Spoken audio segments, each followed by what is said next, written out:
Good evening, everyone. It's May 10, 2022. It's 7:03. This is our first council meeting for the month of May. The meeting is called to order. Madam Clerk. Councilwoman Timothy. Councilman Galvin. Here. Councilwoman Estime Irvin. Present. Vice Mayor Desilme. Mayor Bienemay. Yes. Mayor, you have a quorum to proceed. Thank you very much. At this time, please rise for the Pledge of Allegiance with Commander Branson and the invocation by Rabbi Joey Lane from Temple, Beth Moshe. Good evening. Everyone place the flag, put your hand up your heart. I pledge allegiance to the flag of the United States of America and to the republic for which it stands, one nation, under God, indivisible, with liberty and justice for all. Thank you. Thank you. Bye-bye.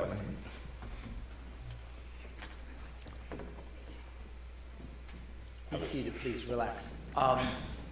First, to our mayor, council, chief, and everyone here. Normally, I'm very quick, which is why I think they have me come, but I'm going to be a drop. You can't hear me?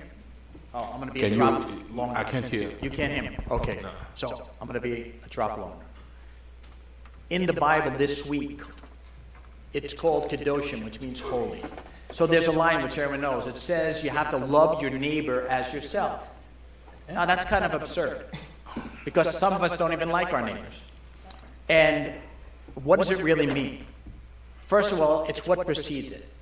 The verse that precedes it says you shouldn't bear a grudge and you shouldn't be vengeful. So the question is, what does it mean? The rabbis teach us that it means the following. First, in order to love your neighbor as yourself, you have to love yourself. We get angry at our neighbors because we see things in them we don't like. But we have to realize that we have those things in ourselves. When we realize that we have shortcomings and we're human, and we're able to love ourselves in spite of the fact that we have these shortcomings, then you could look at your neighbor, not be angry at the things that they hold which you don't like, because you have things that they don't like. If you are not then going to bear a grudge or be angry at them and go after them, then you can start slowly to love yourself, and then you can love your neighbor. And what it means in the end is we have to learn to love ourselves, to forgive ourselves for the things that we don't like, and to realize that we're all human, and everyone, B'Tselem Elohim, everyone is created in the image of God. Therefore, everyone is equal. Everyone, by the way, there's nowhere in the Bible where it says except for this or that, B'Tselem Elohim. If we keep in mind that we are all created in the image of God, then we love everyone and we love ourselves. May God protect all of you. May you have good health, happiness, and work together for the betterment of this amazing community. Thank you, and God bless. Thank you very much, Rabbi Lane and Commander Branson. And now, Madam City Manager, do we have any additions, deletions, amendments, or deferral to the agenda? No, sir. Thank you very much. Mayor, as of 7:04 p.m., Vice Mayor Desilme is present, and Councilwoman Timothy is also present. Thank you very much. Mr. City Attorney, is the agenda set to proceed? Yes, Mayor, the agenda is set. You may proceed. Thank you very much. And now we have some special presentations. And the first one, it's Miami-Dade Fire Rescue Annual Service Report presented by Chief Alan Kaminski. Please come forward, sir. Happy to see you.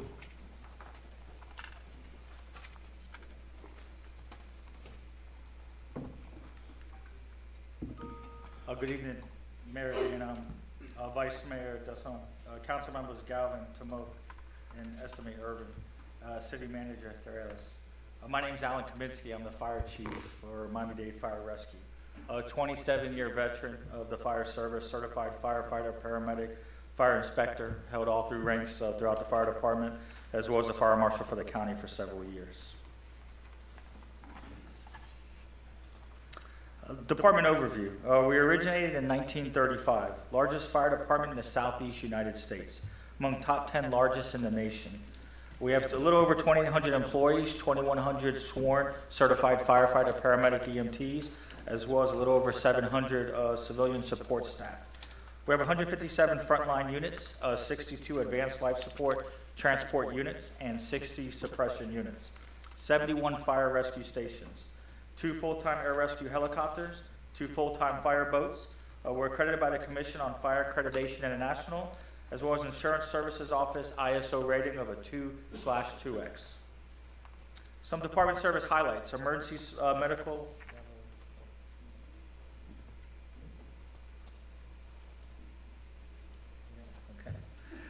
Emergency medical services EMS, 90% of MDFR units staffed to provide advanced life support services. Miami-Dade County residents have the highest survival rates in the nation from blocked coronary artery disease. We're part of the STEMI network, which stands for ST elevation myocardial infarction, as well as we're part of the countywide stroke network.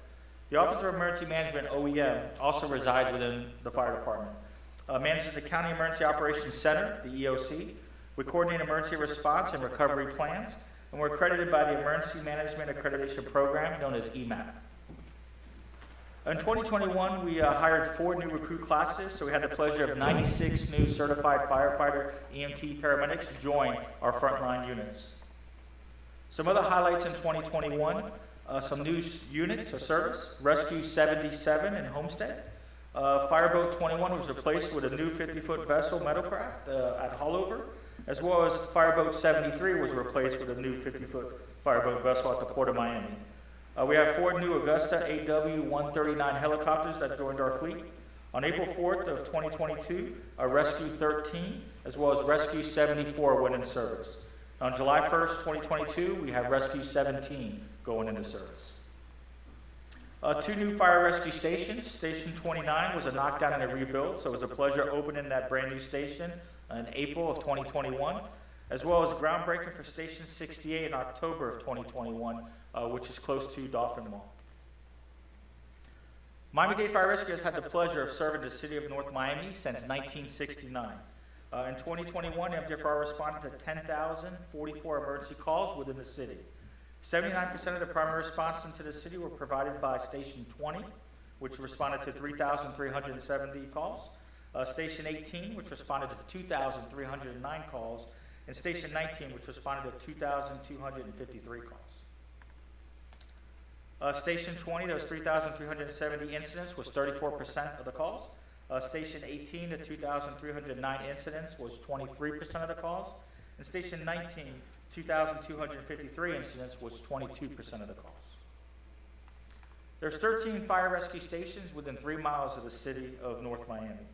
Station 19 has 1 rescue and 1 75-foot advanced life support TRT, which stands for Technical Rescue Unit Ladder Truck. Station 18, which has 1 rescue. Station 20, which has 1 rescue, 1 ALS engine, as well as 1 battalion chief. Total units serving the city is 25 units. 2 battalion chiefs, 12 rescues, 10 suppressions, as well as 1 fireboat. Daily, there are 82 firefighter, paramedic, EMTs on duty within 3 miles serving the city of North Miami. The next slide just shows an overview of the stations within the city of North Miami, as well as those stations and service surrounding the city as well. In 2021, of the 10,044 total incidents, life-threatening, we responded to 5,087. MDFR's average response time was 6 minutes and 53 seconds. To structure and other fires, there was 974 incidents. MDFR's average response time was 5 minutes 51 seconds. Life-threatening emergencies countywide is 7 minutes 27 seconds. Within the city, it's 6 minutes and 53 seconds. To structure fires and other fires, countywide average is 7 minutes 38 seconds. Within the city, it's 5 minutes and 51 seconds. As of April 22 incidents, we've had 837 total incidents. Life-threatening, there was 419, with an average response time of 6 minutes and 56 seconds. To structure and other fires, there are 65 incidents, with an average response time of 5 minutes and 33 seconds. And again, the countywide average for life-threatening emergencies is 7 minutes and 22 seconds. Within the city of North Miami, it's 6 minutes and 56 seconds. For structure and other fires, the countywide average was 6 minutes, 57 seconds. And within the city of North Miami, it's 5 minutes and 33 seconds. We send out approximately 20% of surveys to EMS patients, emergency medical service patients that we respond to. If those response, 53 city residents responded with an overall score of 4.71, a 95% satisfaction rate. Our countywide average score is 4.88. And as the fire chief, this is kind of what means the most when I see a service that we provided and the response back from someone that provided service to. I really appreciate the professional and the courteous service I received. I commend the fine services fire rescue provides. Your firefighters, paramedics were just awesome. They're great. A resident of the city of North Miami, and that's what means the most when I see something like that. So that concludes our presentation this evening, and open to any questions you may have. Thank you very much, Chief. Any questions? No? Thank you. Oh, yes, go ahead. Okay, and if I could just take one more second, we had a special thing we wanted to present to you this evening. It's been a privilege serving the city of North Miami and its residents for the last 53 years, and I'm honored to be your fire chief. I want to take this opportunity on behalf of myself and the members of Miami-Dade Fire Rescue to present you with the seal, which commemorates the inception of our service to this great city. And this is the seal. Thank you. Thank you. Let me see. Oh, Chief, I have a question for you as the mayor and the rest of the council make their way down to accept the seal. Chief, I'm up here. Chief, I know. I'm just speaking in the mic so that the audience would hear. The ACM and I, we had met with your staff a couple months ago regarding the fire station on the west, and then we thought we had a deal, and then a couple months later, we were told that we needed to revisit the deal. There was no deal. So if we can, I'm gonna ask the ACM if we could kind of schedule a meeting where your office and we could kind of figure out where we are, because the commissioner had reached out to me and we said that's not what we understood it was to be. Thank you. Absolutely, will do.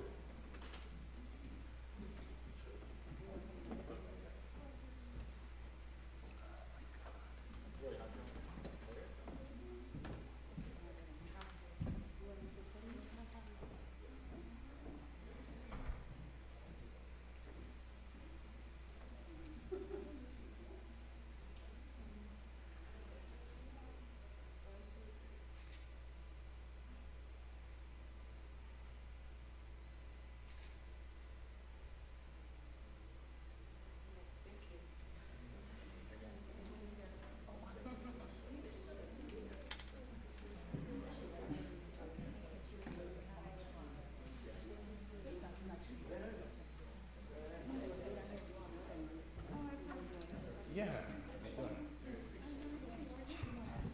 We can stay here. We're gonna do the rest of the proclamations, and the first one for tonight is Asian American and Pacific Islander Heritage Month.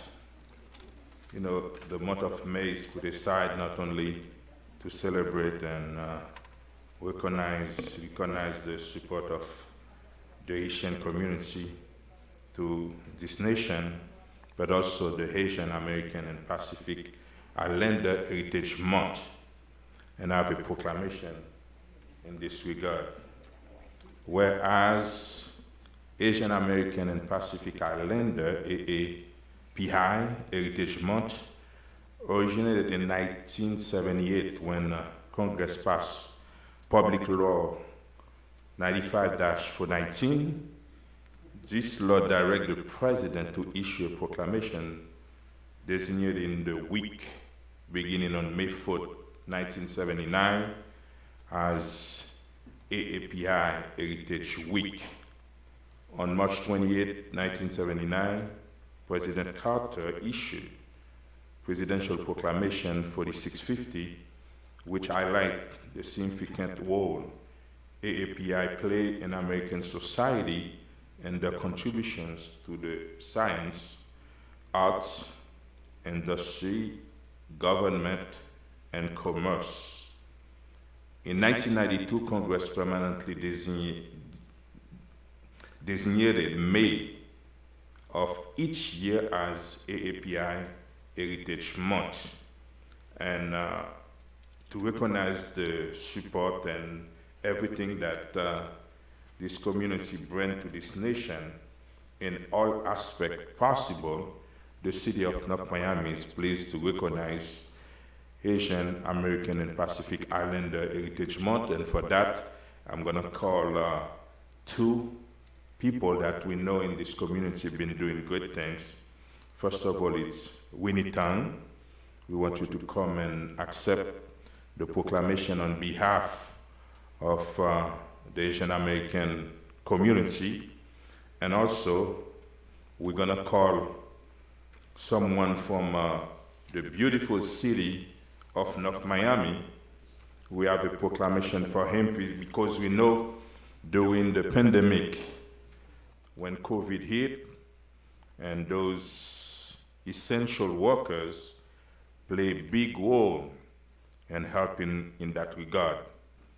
And in this country, in the United States of America, even though they represent 6% of the population, but the Asian community represent about 18% of the medical population. That's mean they've been a great supporter of this country, and they've been in the front line fighting for COVID. That's why I'm gonna call Dr.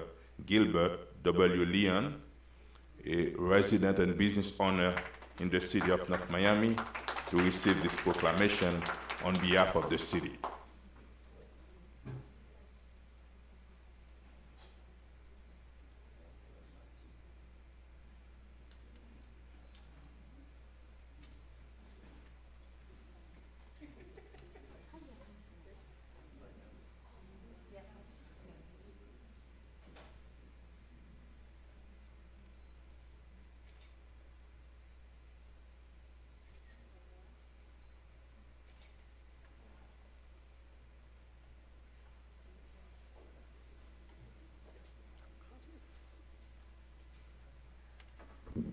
Thank you, Mayor and Vice Mayor and Commissioners and all the residents in City Law, Miami.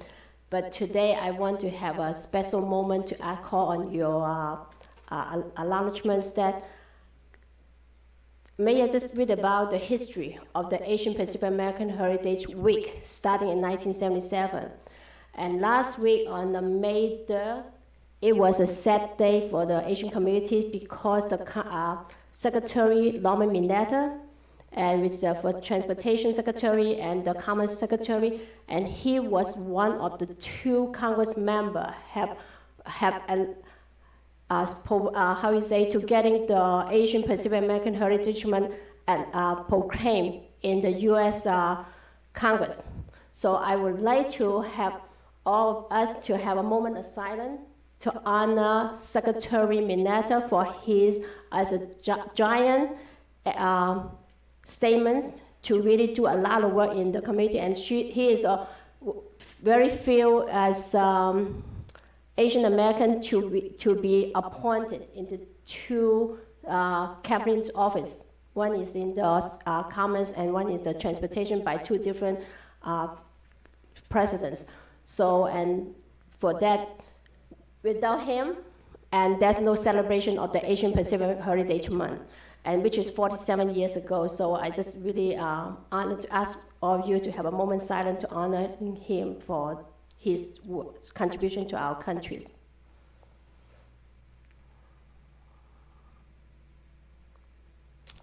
Thank you, everybody. And so I think Mayor already talked about it, and then Dr. Leung and going to be also have done a lot of work in this community. So he knows almost everybody here too.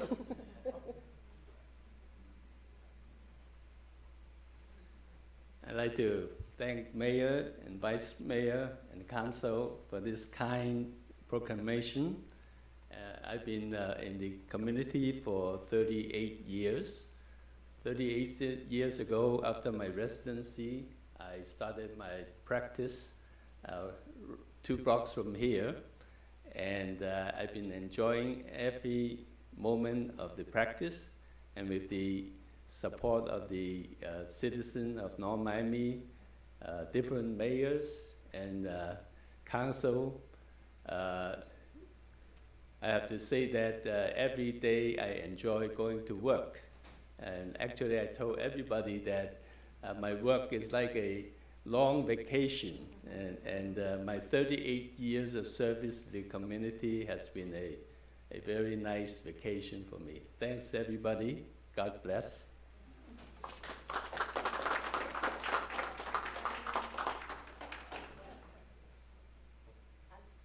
Lisa, can we have all the family and Nini to come up to take a picture all together?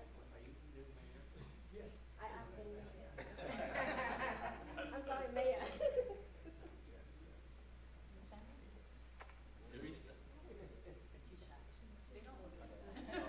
It's the family. Okay. Then you got the other family. I represent Nana.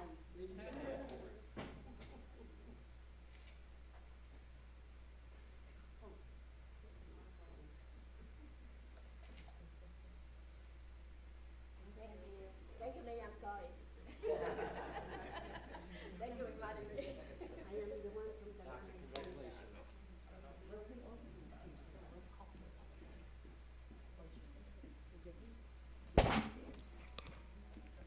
I have more proclamations, and the next one I'm going to call the chief or the city manager for National Public Works Week, and I think I have another one, and our police, the law enforcement, and I'm going to call the chief for what? National Police Week. We have National Public Works Week, and you have National Police Week. Yeah, Whistler and the chief, please.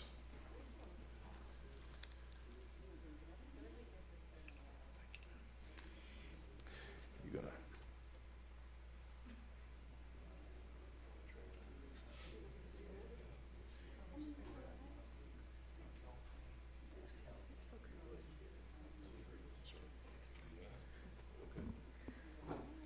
Well, I don't have to say too much, but when you think about National Police Week, we know who keeps our city safe and keeps the citizens safe, and that's our police. So we are thankful to celebrate National Police Week.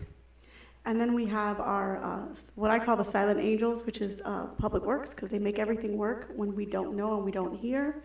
And so we are happy to celebrate National Public Works Week, because here the professionals that focus on our infrastructure and our facilities and our services are extremely important to the type of life that we're able to have in the city. So thank you both. I wanted to recognize our Director of Public Works, Mr. Whistler Pierre-Louis, who makes it all run and happen, as well.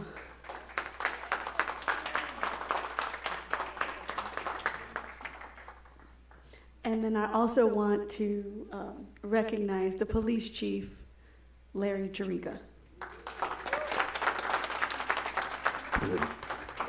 What I was going to say, it's when you're talking about public works, it's not just the director, but sometimes it's 1 p.m. on the street, and you see those guys, man, some 24 hours, and the sewer department, it can be 11 o'clock, 12 o'clock, and you call them, there is a leak, there is something they need to go ahead and fix it. Sometime at 1 p.m. you passing by with your AC and it's still hot in the car, right? Imagine those people on the street and fixing our streets and our leak, our drainage system is not easy. That's mean the week is for them. Thank you.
are we gonna have city announcements today?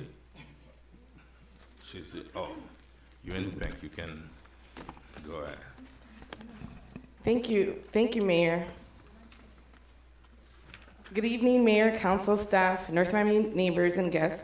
My name is Kata Filippo on behalf of the City of North Miami, and it is my pleasure to share some of the city's upcoming events with you. As soon as we get through the CAFR. Oh. No, you can go ahead, Are you sure? Yeah, it's.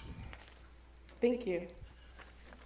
Summer is almost upon us, and we are offering a variety of different camps that will keep children active, engaged, and entertained all summer long.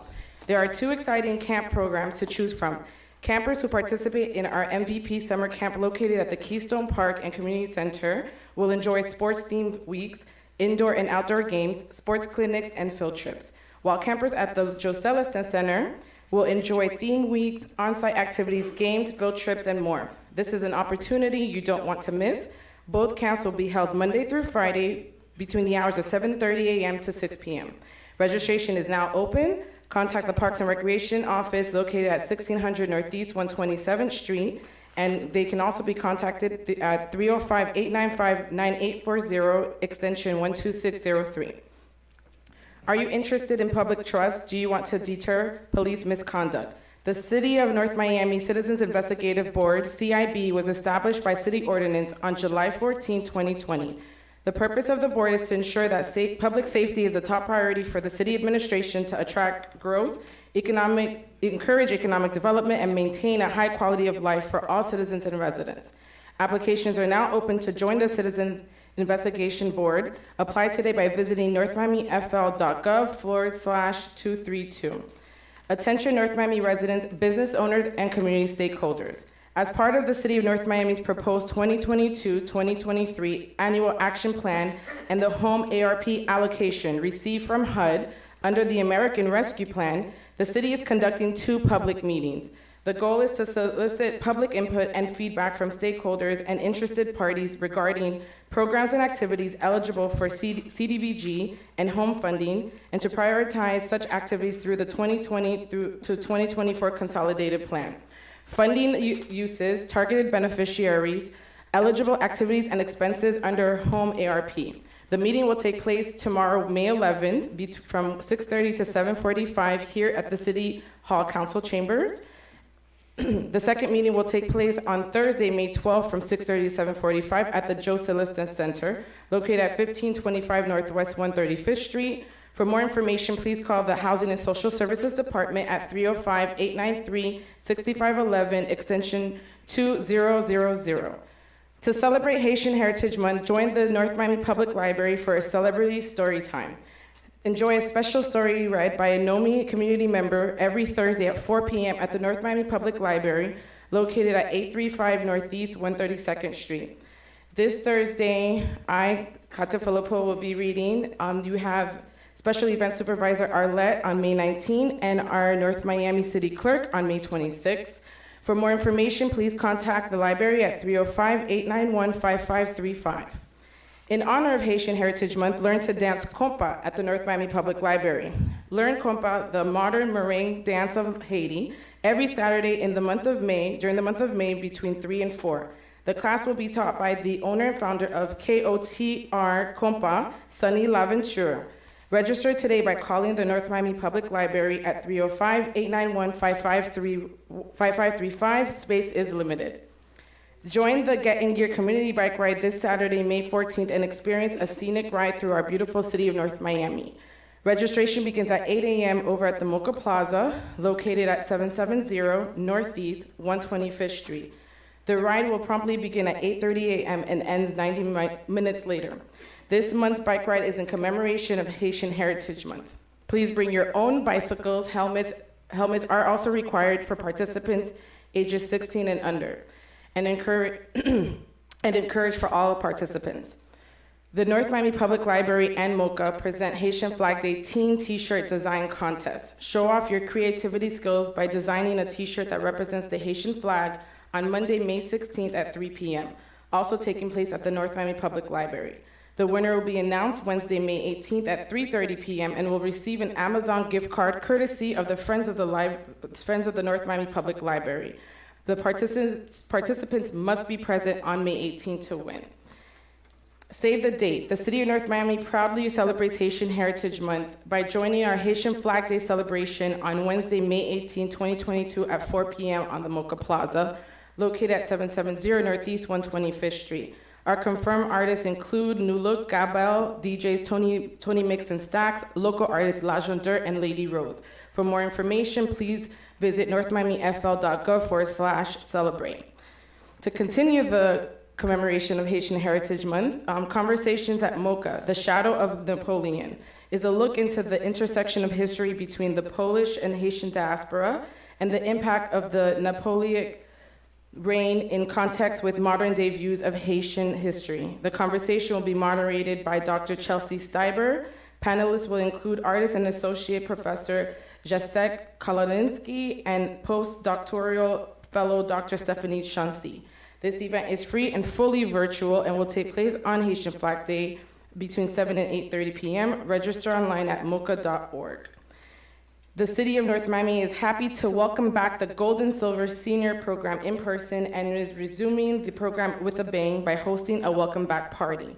The celebration will take place on Sunday, May 22nd from 4 to 7 at the Joe Sillison Center, 1525 Northwest 135th Street. Pastor Reno will be performing along with a mariachi group. Food and refreshments will also be served. This event is limited to registered participants of the seniors program. For more information, please contact the Housing and Social Services Department at 305-893-6511. Join Mayor Philip Bieneme on Thursday, May 26th, as he hosts an awards ceremony recognizing Haitian Americans that have made significant contributions in the City of North Miami and South Florida community. The event will take place at the NOMI Wildcat Center, located at 1600 Northeast 127th Street at 6 p.m. For more information, please contact the Office of the Mayor and Council at 305-895-9815. Each Sunday during the month of May, join Councilwoman Cassandra Timothy as she presents a series of In the Kitchen, Na Cuisine avec Councilwoman Timothy, aired on the city's social media pages and NOMI TV. Councilwoman will highlight Haitian-owned restaurants located in the City of North Miami. See what's cooking this Sunday. To stay up to date with NOMI news and events, log on to our website at northmiamifl.gov and click on Connect with NOMI on the homepage to sign up for our newsletters. You may also follow us on Facebook, Instagram, and Twitter at NOMI News. That's all for this evening. Thank you on behalf of the City of North Miami. Thank you very much, Katia Filippo. Is Mr. Branson here? Oh, I thought you wasn't here yet. And now we're going to have the Coffer Presentation. You can come forward, please.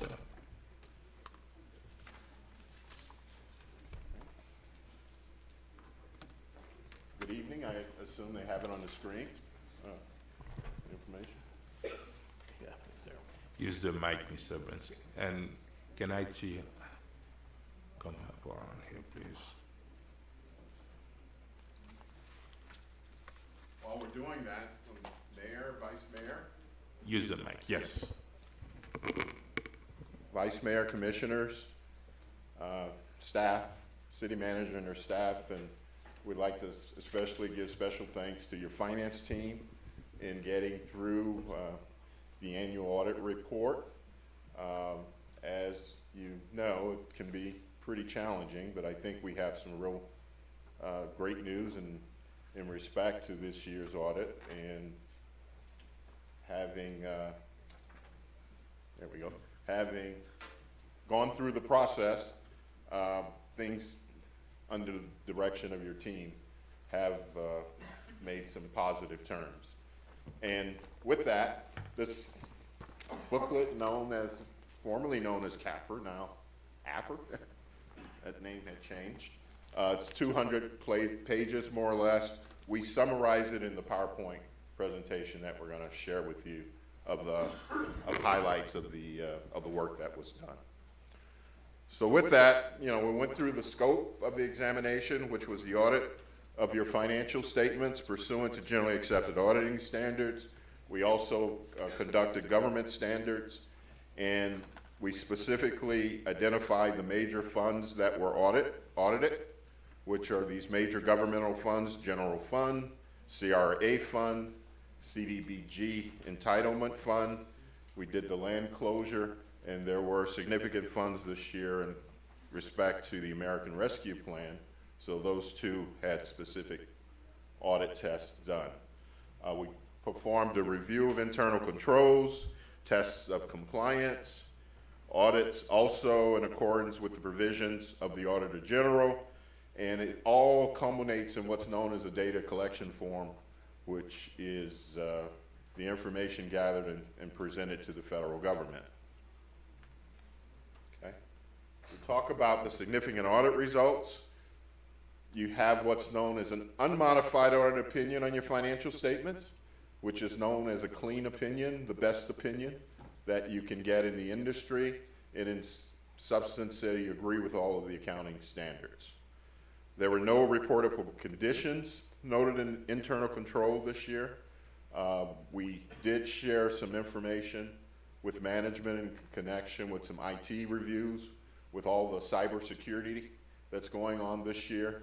We took a deep dive or a deeper dive with your IT department, and it was pretty much related to a lot of the policies and procedures and other control environment, given their limited staff, to enhance their ability to protect the city. There were 3 repeat findings from the prior year, and that's where we're going to kind of focus on with the balance of the presentation. Last year, there was discussions on the general fund deficit, which has improved, yet it's an ongoing challenge. Issues with your capital assets, it does remain relevant, and some of the water and sewer and accounts receivables associated with the stormwater with the city. So with that, if we kind of take a look at the next slide, and there's a schedule there that shows the trend of the deficit beginning in 2016. This was lifted from your prior year report. So you can see the trend in 2016, 17, 18, and 19.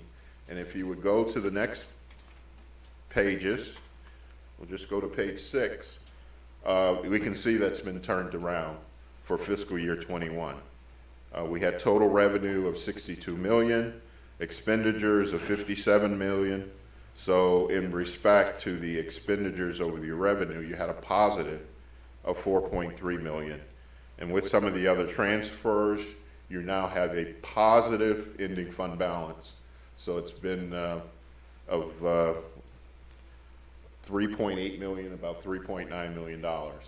So, you know, the city is turned the corner for now. I think that's great news on behalf of the city that this year you do end up with the positive fund balance, which hasn't, you know, occurred over the last 3 or 4 years.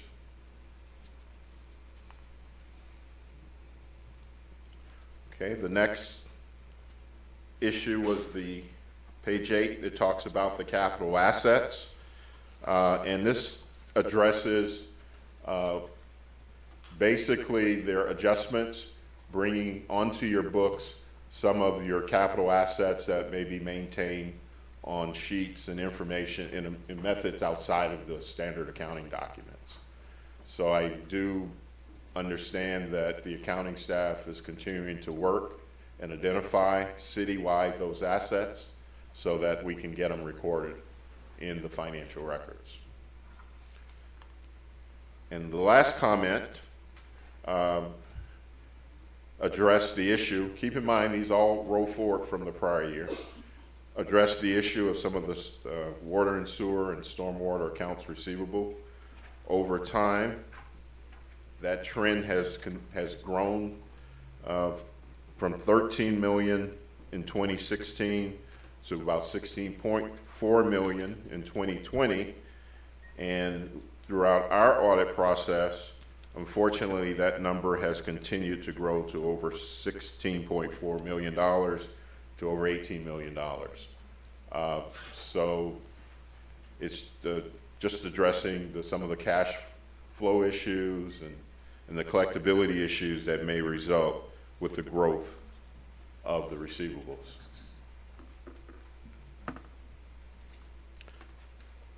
Page 14, we talked about the operating surplus this year, 4.4 million, that provided a positive fund balance of 3.9 million.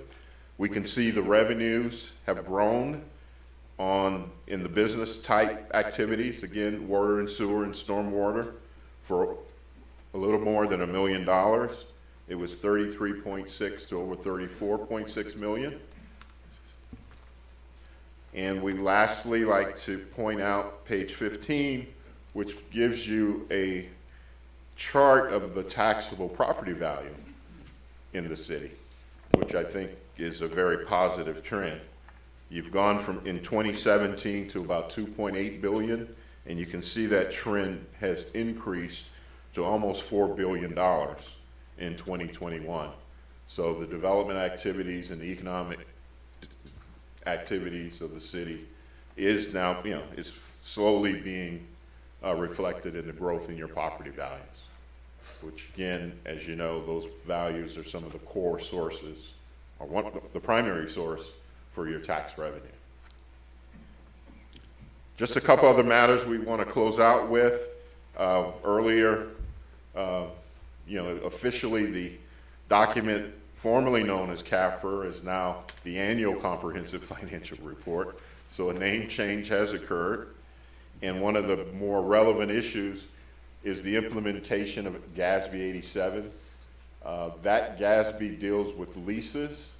All the leases in the city, the accounting is being changed in connection with them, where historically there may have been footnote disclosures. All of that information needs to come onto your books.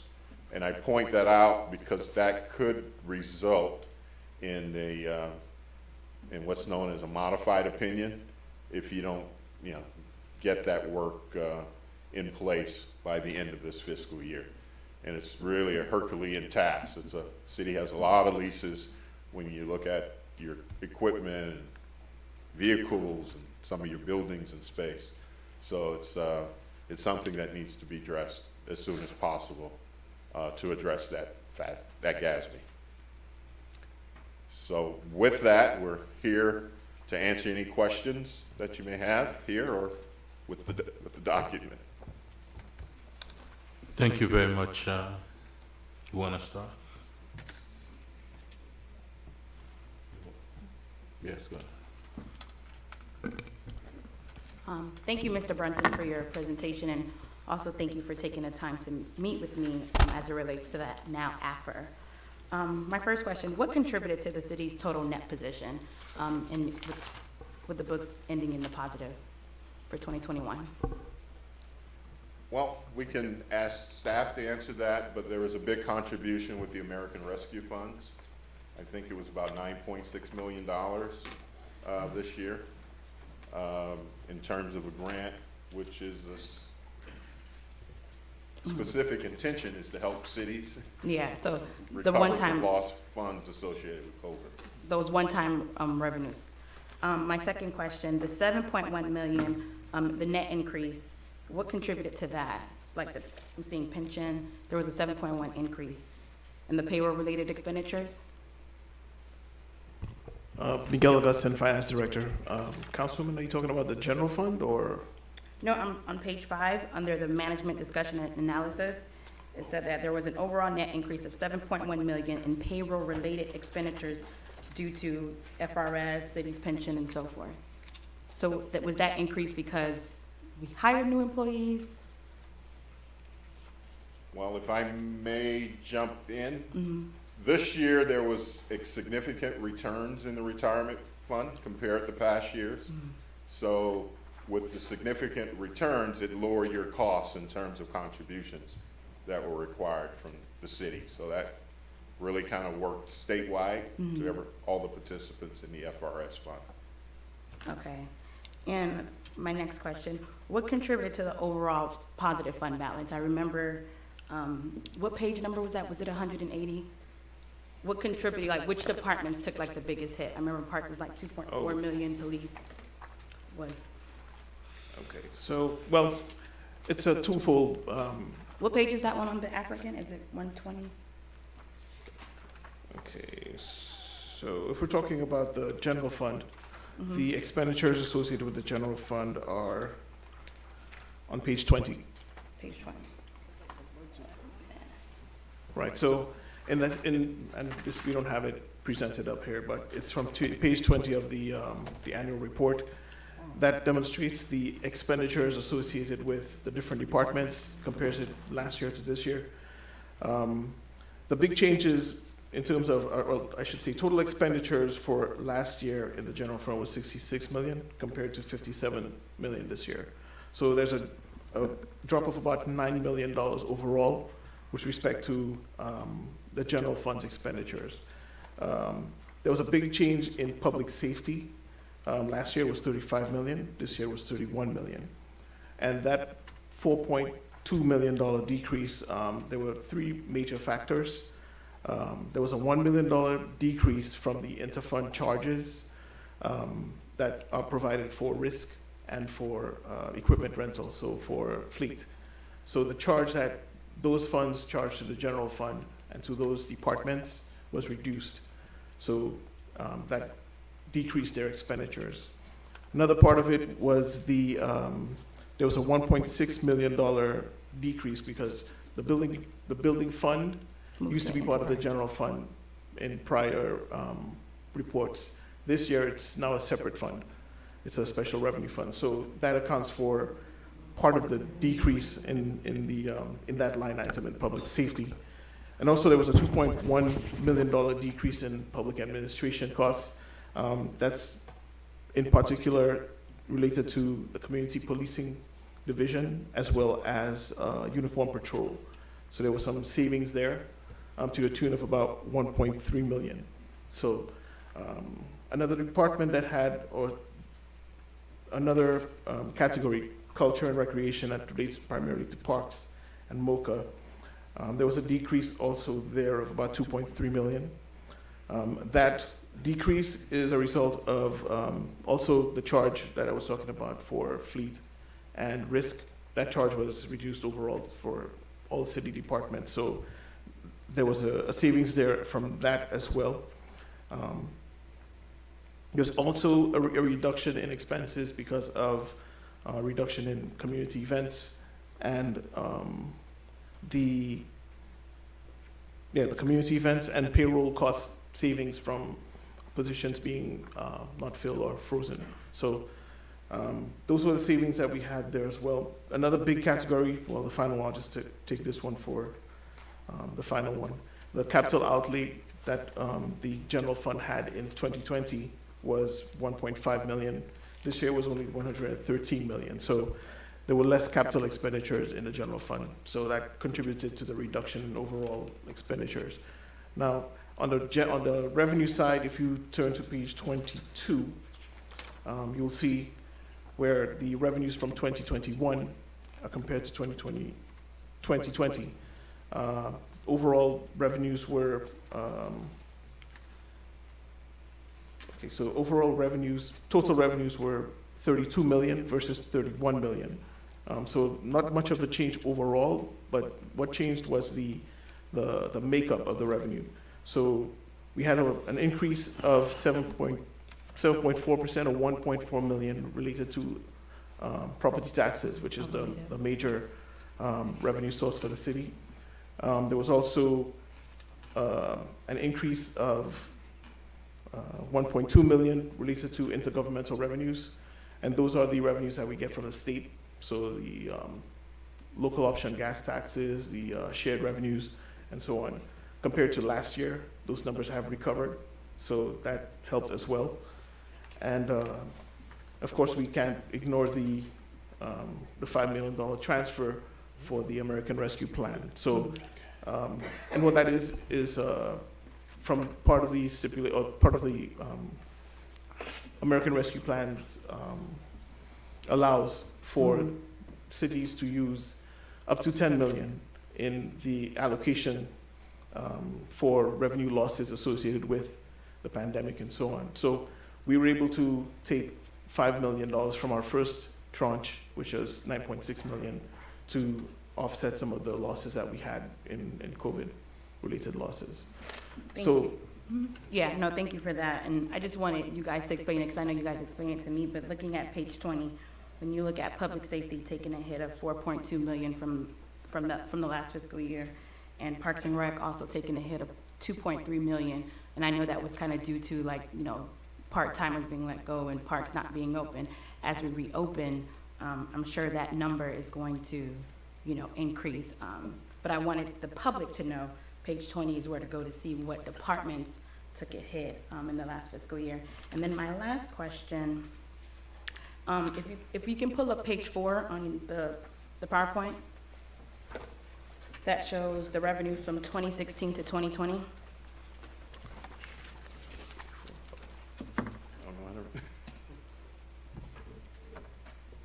So there's been I see revenues are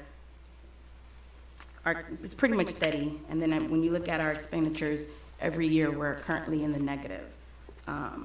And we know that we're using one-time monies to kind of offset our losses. But to the city administration, for our budget workshop that is coming up in July, will you guys be presenting a plan that is going to show us how are we going to, I guess, stop our expenditures from exceeding our revenues? But there's something that we need to, just a quick minute, there's things that we need to take in consideration. When in 16, the gas for police, 1 gallon of gas was $1.80, and now it's $4. That's when we need $3 more per gallon of gas to fill those things. And when you're talking about liability insurance for the cars, for the employees, from $3 million to $5 million, there's a lot of things. Cost of living is not just us to reduce that, but at the same time, we need to understand the cost of living. It's 30-40% different than 2016. We need to take that in consideration. Well, I did want to point out that for fiscal year 21, if you look at the year presented, that was the first year in a long time that we've actually had our operating revenues exceed our operating expenses. So if you notice, the revenues are 62 million compared to the expenditures of 57 million. So we had a net surplus, or I want to say profit because we're a government. But and those are due to one-time, like the sales, No, actually, that's the point I'm trying to make. It's not including the one-time of the 5 million, because as you can see, that's below the line. So that reduction in expenses as well as the growth in revenues is what's really helped us to get over the hump. The 5 million really just supercharged, if you will, our ability to get out of the negative fund deficit. But really, we were on the right track in terms of the way we prepare the budget and the way we execute the way that it's presented as well. So. And another thing that I noticed that you guys included, like in developments underway, where you include the economic impact and what that's going to do to our AFRs year by year. But I noticed that some of them weren't listed. Like for instance, Solimi, I know that's, like I see you guys have Allure at 663,000. So like these developments, as these projects start coming, and I know we have some on the agenda tonight, it's good to know what that economic impact is, because it helps us as well with our financial situation here. So we can include all of them. Thank you. So we do plan in July to kind of work through that, but as Miguel kind of pointed out, we are on the path of keeping our expenses under our revenues. We did that this year, the first full year, and we're working right now to figure that out as we're going through the budget process to see if we can kind of sustain that. I think that's where our biggest issue right now is making sure that we can sustain keeping our expenses under our revenues. So this was the first full year that I've had a full budget, and that was done in this year. Thank you. Are we done? Yes, go ahead. Stunning reversal of fortune. My hat is tipped to all of you, because last year people were rightfully complaining about a $14 million deficit, which I always thought was overblown. But here we are suddenly with a $3 million surplus. I dare you to find anybody else who righted a ship that quickly. So I hope, as somebody said at the last council meeting, Mr. Mayor, there's some headlines in the positive sense, as opposed to the constant drumbeat of a $14 million deficit. So you referenced a lot of times the $5 million money from the CARES Act. That money is to replace lost revenue, correct?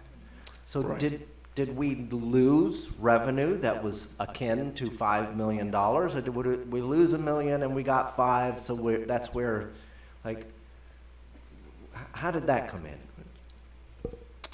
We actually calculated from just the first year of COVID that we had actually lost about almost $9.7 million of lost revenue. That didn't include the following year. So we think that our full total is somewhere between probably about 13 to 15 million that was lost since the COVID time period. Okay, so the 5 million, I don't want to give the misinterpretation that the 5 million was just extra money, and the only reason we have a $3 million deficit is because, $3 million surplus is because we got a $5 million grant from the government. No, so what happened is, we already came into that year with that -5, right? Part of with the loss. But in order to keep your deficit at that same number, you actually have to come in under your revenues. So we did that by a little bit more, and then the 5 million loss in revenues just plugged where we were with the deficit with the loss of revenues. But the only reason why we're in a surplus is because outside of that 5 million, we brought in and we're able to exceed about 4 million. But we had some losses. So it's twofold. So what we were able to do with the 5 million is we would have come in with probably maybe 1 million or something. But we were able to use those lost revenues, and that was what we had coming into that year with a $5 million deficit. So we went 14, 5, now to +3. That 5 only affected that, and the only way to continue for it to go is that we need to have another budget year where we come under the revenues. Right. No, and I trust me, I greatly appreciate that and get that. I know what some of the yeah buts are going to be when this meeting's over and I go home to my constituents. I want to know how to answer their yeah buts, and I guarantee you that it's going to be yeah, but you only had a surplus because you got $5 million in CARES money, and I just sort of want to get on the record that's not the case. The $5 million we are owed from the county for Cagney Park. Is that reflected in The school board. School board. Is that reflected in here? No, it's not. So we're still awaiting that $5 million refund. Is that accurate? Not refund, Well, allow us to remove our money from the escrow account. Correct. So here's the point I was trying to get to. Yeah. We fronted $5 million. Yes. Was that $5 million reflected in last year's deficit? Well, it's part of our fund balance, but it's part of our restricted fund balance. So we don't have the cash because, the cash is with the school board's escrow account. So when we do get that money eventually, it will increase our cash flow and it will release that money from the restricted fund balance into unrestricted fund balance. So, just no other way to say it. CPAs speak in such flowery terms. Was the $5 million included in last year's deficit? Was it included No. in the deficit? Okay. No, it's not. But the good news is that this $3 million can perhaps be even higher because $5 million is still owed from the school board.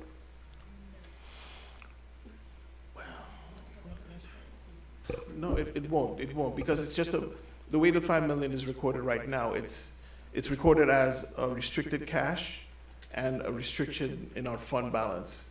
So we don't have access to it, so we don't have it as part of money that's available for operations. When we do get it back, it will move it out of the restriction because right now it's not with us. It's just money that we have rights to, but we don't have in our coffers right now. So when we do get the money back from the school board, we'll move it out of that categorization and put it into our coffers.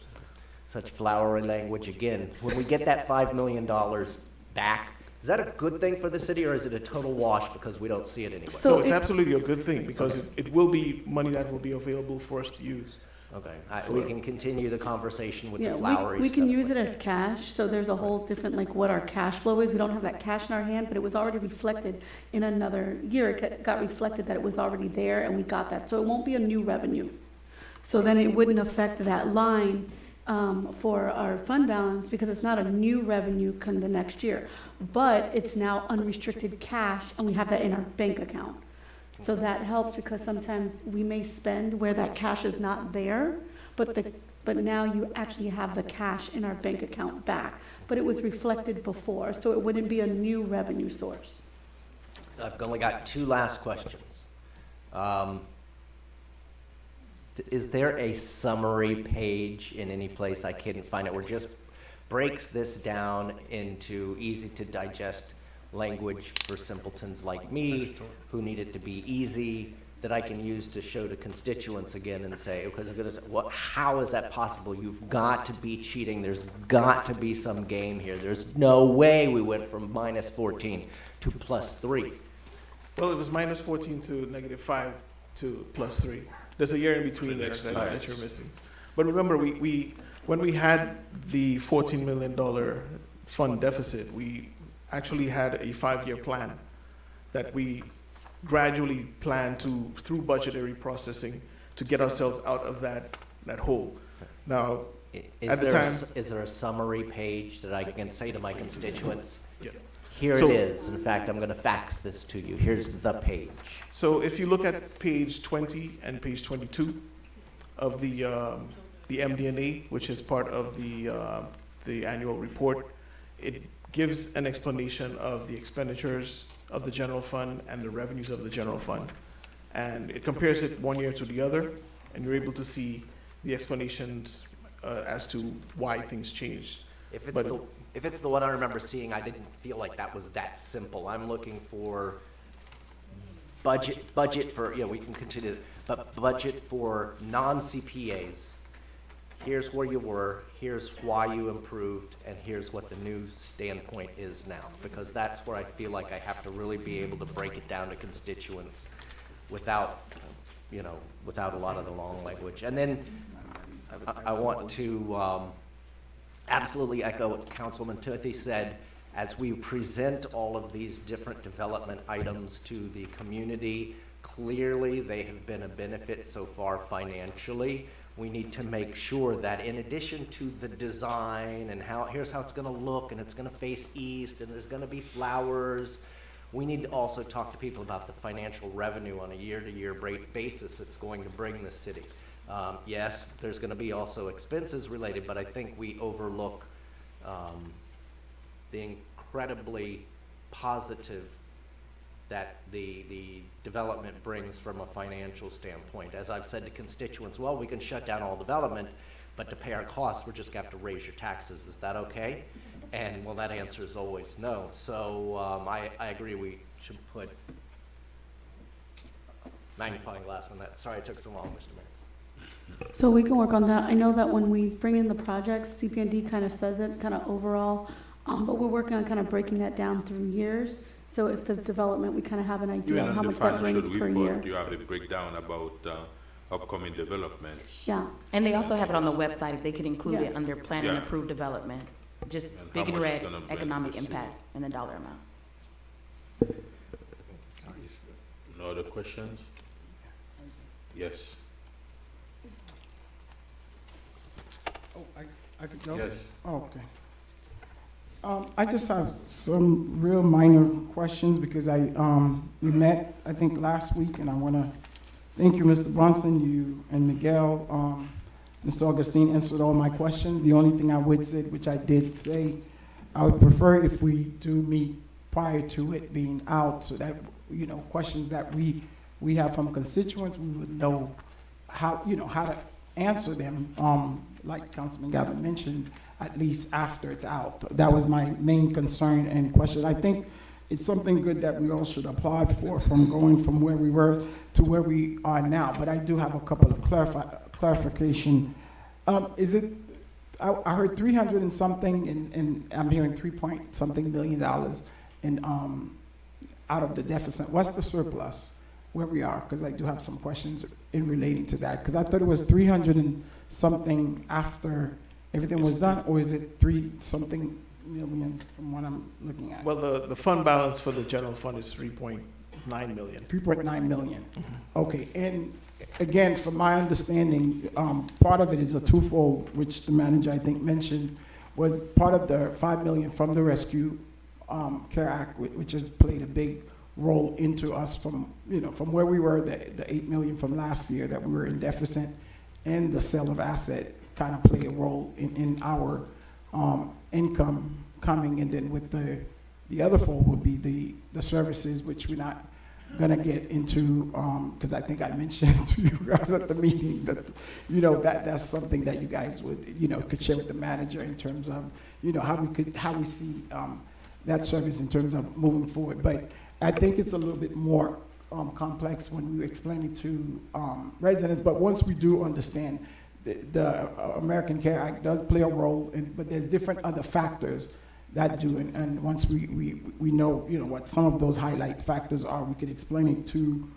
to the residents, and I think they would understand that. But I think the way we break it down with the capital sales of assets we had, and, some other factors that come in and go when we did the reports, that's how we end up from the other side of the equation. But I think that's basically all of my questions, but the main underline is, please, let's get back into us reviewing this management, again, prior to it being out, because when they're asking us questions we don't know, we look kind of like, hey, you might, the CAFR is out, which means you don't know, and we didn't know. But that's been my biggest concern, and I think we went over most of my questions during that briefing. Thank you. Thank you very much. Yes. Thank you. Good afternoon or good evening, everyone. First of all, thank you so much for the presentation. I want to publicly thank our administration and everyone, all of the employees that tightened up their belt and that made the sacrifices to make sure that we are where we are today. When I came in, one of the first meetings I had with you, Miguel, was that we are in an $8.4 million deficit. And I'm so happy that today that we're talking another language. So again, hats off to the administration and for our leader, our city manager, for what you have done. I know that when you said no to us, it didn't feel good, but today feels good that we can say that we are in the black. Just wanted to, I know that you've mentioned for the capital assets, we talked about that, that you're working on that software, correct? So that we can capture everything that needs to be captured. For the, I think it's for the cyber security concerns that you have, you're saying it needs to be done as soon as possible. Is there a recommended deadline that we need to have to make sure that we address that? Well, again, it's just cybersecurity. You hear about it all the time in respect to cities, companies being hacked and taking advantage of data there. Your IT team is doing a good job. Don't want to give that impression, but they're limited, only being a couple of them, I believe they were, in terms of some of the processes. The biggest thing is for them to document their procedures and processes, things like that they would just ordinarily do on a day-to-day basis, but God forbid, if an IT member left, his knowledge goes with him, right? In terms of processes that he may have done, or fixes, plugs that they may have done, they call them patches, that may have done in the IT environment. So the biggest recommendation was just that you get it more in written policies and procedures. So if there were anyone that followed them, they would have a baseline of information to follow. Okay. And the other topic that I wanted to discuss, and we've talked about this before, but I think we really, really need to talk about this, Madam City Manager, is the collections. And in our workshop, I guess, I know, Mr. Attorney, that you, I don't know what we need to do, but we need to, and I think the county has a similar system where there's a collection agency that does it, so after XYZ days. You know, because a lot of our, if I remember correctly in our conversations, a lot of this collection is actually from our multifamily units, our condos association, and I'm sorry if I'm calling you out, but we're hurting and it's getting worse. But anyway, so we really need to, I think that it is imperative that we come up with a plan in our budget workshop to really address how do we start addressing, you know, our collections, and do we need to do an RFP to get a collection agency out, or whatever we need to do. But we need to get creative. I talked to our finance director but in our meeting, and I'll talk to you, Madam. I have some creative ideas that I had. Well, I'll just say it out loud. Like, maybe we can think about an amnesty program for a short period of time. You know, it's better to get some dollars than no dollars. You know, maybe that would be attractive to start bringing in some dollars. So that's I believe that's all of the remarks that I have to make. And again, I am just I'm just so thrilled that we are where we are today. But I think we still need to buckle up. You know, as I know that developments are coming, there are a lot that are not in the books yet, but we need to buckle up. And I thank you again for your hard work. Thank you for your presentation. A quick question, Mr. Branson. You've been talking about assets that the finance department need to find a way to bring back in the book. Can you give us some more explanation about that? Well, they are currently, I believe, doing an inventory of all the assets. We keep them on spreadsheets and, you know, kind of outside of the Eaton system. So it's more, what do you call it, assimilating it, so they both can kind of, you know, just kind of flow right into your accounting records. So it's again, more software, I believe, issues, strengthening your software to be able to capture that information in the books and records in a normal course of business with whatever application that may exist. As you go through and do physical inventories, there just is usually a difference between what's recorded versus what's actually identified, you know, on site and out there. Okay. Thank you very much. Thank you. Any other questions now? Thank you very much. Yes, I just have one more question. The GASB 87, it's effective now, correct? That is correct. Right. Okay. Thank you very much. All right. Thank you. Yes, yes. That's all right. All right. Just wanted to say thank you to Mr. Brunson and his team for working so hard to get the report out in a timely fashion this year, and as well the finance department team, Ms. Miller, Mr. Serge Nicholas, Mr. Abel, Kathy, everyone. Thank you for all the work that you did to help put this together. Margaret, Abel. Thank you very much.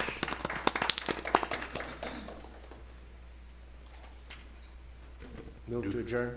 Do we have? Do you have any appointments, Madam Clerk? Yes, to the North Miami Parks and Recreation Commission. This is an appointment by Councilwoman Cassandra Timothy. A resolution of the Mayor and City Council of the City of North Miami, Florida, appointing Vanessa Pierre to the North Miami Parks and Recreation Commission in accordance with Chapter 2, Article 3, Division 5, Section 2-187 of the City of North Miami Code of Ordinances, providing for an effective date and all other purposes. Move approval. Second. I have a motion made by Councilman Galvin to approve the appointment of Vanessa Pierre to the Parks and Recreation Commission. The motion was seconded by Councilwoman Estime Irvin. All in favor? Aye. Any opposed? The motion carries with a 5-0 vote. Madam City Clerk, Sarah McDevitt will be next meeting. Yes, I requested a resolution for that. Okay, thank you. Unless a member of the City Council wishes to remove a specific item from this agenda tabs A through B constitute the consent agenda. These resolutions and items are self-explanatory and are not expected to require additional review or discussion. These items will be recorded as individually numbered resolutions adopted unanimously by the following motion: that the consent agenda comprised of tabs A through B be adopted. Can I motion on? Motion to approve? Second.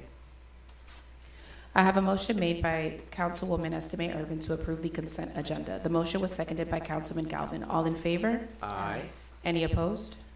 Motion carries with a 5-0 vote. Tab C.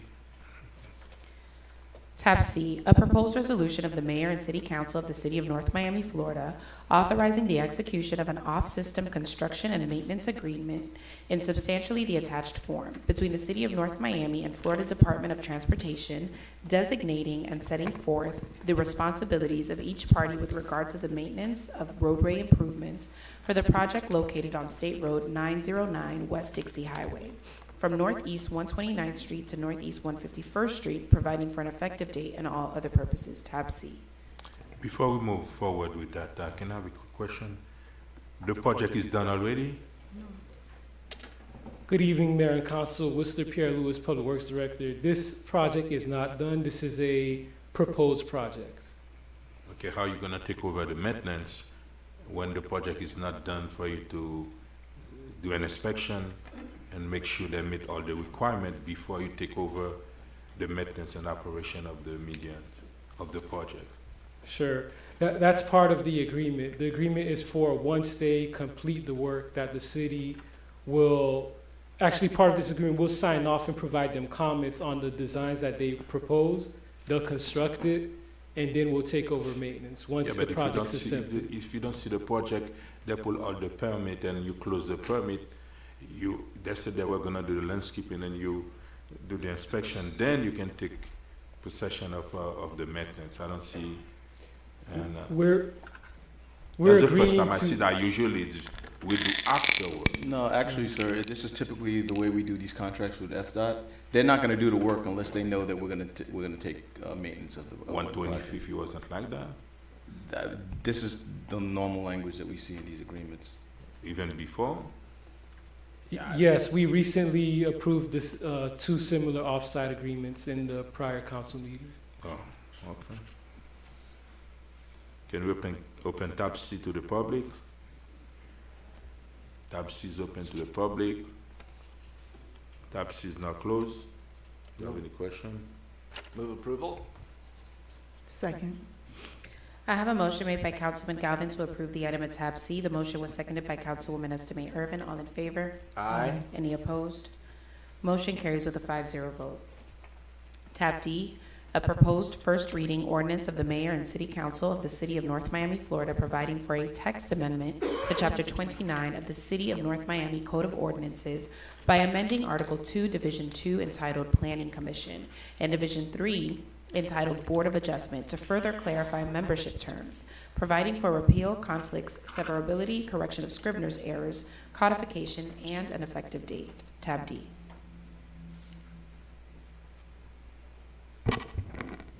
City Manager, do we have any presentation? Good evening, Mayor and Council. This is Derek Cook with the Community Planning and Development Department. Thank you for your time. If I may, I would like to give every woman a happy Mother's Day belated. Hope you had a wonderful Mother's Day. Thank you. It's the only mother up here. The item before you, as stated, is an ordinance to amend the LDRs. It's both to amend the Planning Commission and the Board of Adjustment appointment run, which runs coterminous with the members of city, mayor, and council. Now, currently, the LDRs do not recognize the delay between election of city council members and the board appointment and reappointments, resulting in a lack of quorum or inability to conduct a Board of Adjustment or the Planning Commission. Due to these cancellations of the meetings for lack of quorum, applicants for development, approval, variances, special exceptions may languish until the new appointments are made and regular meetings resume. This amendment to the LDRs codifies the city long-term practice of allowing existing board members to remain active during this transitional phase until the council reappoints or make new appointments of members to the boards, but establish a maximum of 120-day limit to complete the appointments by mayor and council. The Planning Commission at its April the 5th meeting approved this item, but they approved it with a modification that rather than 120 days, you have 60 days only to have appointments in this transitional period. With that, that was the presenting from the council for their recommendation to you as the mayor and council on the item. The next step on the item would be a second reading on June the 14th, and after that, if it is so approved by you and mayor and council, in 10 days, it will be effective.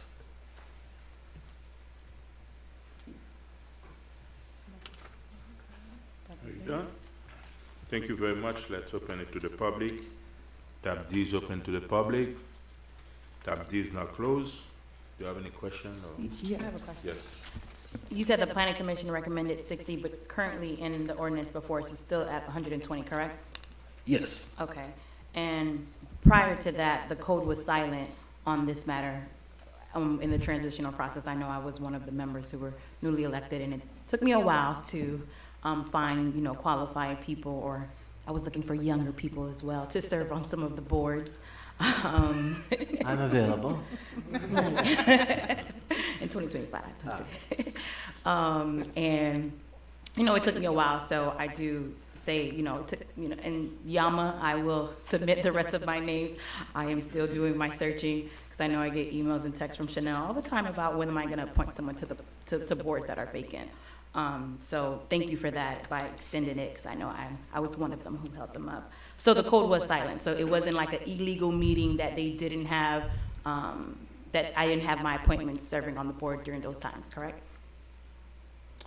So I know that was comments being There's made. language in the code that your appointments run coterminous with you, so when your term ends, technically their term ends as well. Mm-hmm. Okay. And then my last question, did we update this, Madam Manager, to change the qualifications for the people who serve on these boards to maybe, if they're a property owner, they don't have to be a resident, correct? Or can they be a property owner or a business owner in the city? Or a stakeholder? I don't believe that was on Board We of changed the Adjustment, requirement. because it had different requirements. Oh, Board of Adjustment has different, Yeah. okay, yeah, they do have specific, like an Right, architect. some specific one. Okay, no problem. Thank you. If there is no more questions, good. I want a clarification. So it is 120 days versus 60 days? Is that what it is as now? It is 120 days as presented per our thing.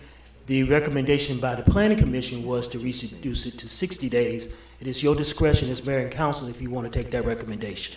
So I would like to take the recommendation of the Planning Commission for 60 days. That's 2 months. Anybody running for office should know that they have to appoint. That's a part of, your duty. So, so I'd like to make a motion to move this with 60 days. But at the same time, you don't want to make the planning commission dysfunctional when, especially you have an election and you're going to have 4 or 5 new members. It's going to take time to get people. That's mean the person is appointed until someone else is appointed, they stay at the position. I don't see anything wrong with that. If you appoint someone at the first council meeting, that's good. But if you don't, they have to keep working because the city have to keep running. Yeah, I think that's. I don't see any problem as that. Can I ask a question? Yes. During my briefing, I was inclined with the 60-day as well. And I think, Madam Manager, you mentioned that within the time of the current language right now, you can do it as such. Like if it's before, it's fine. Yeah, you can do it at any time At before any the time? 120 days. Yeah.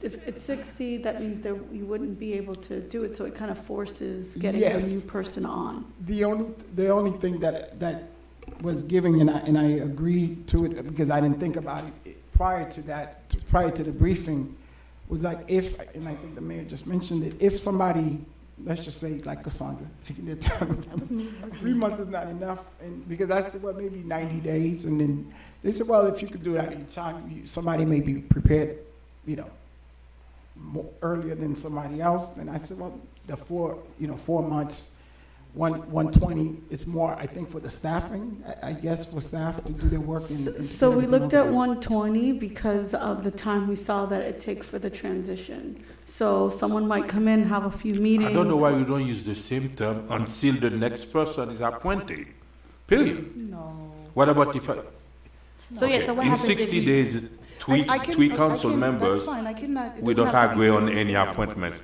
That's when you're gonna shut down the planning commission and all the projects and the Typically, that's the one thing, Mr. Mayor, and that's usually the one thing that we don't disagree up here is our appointment.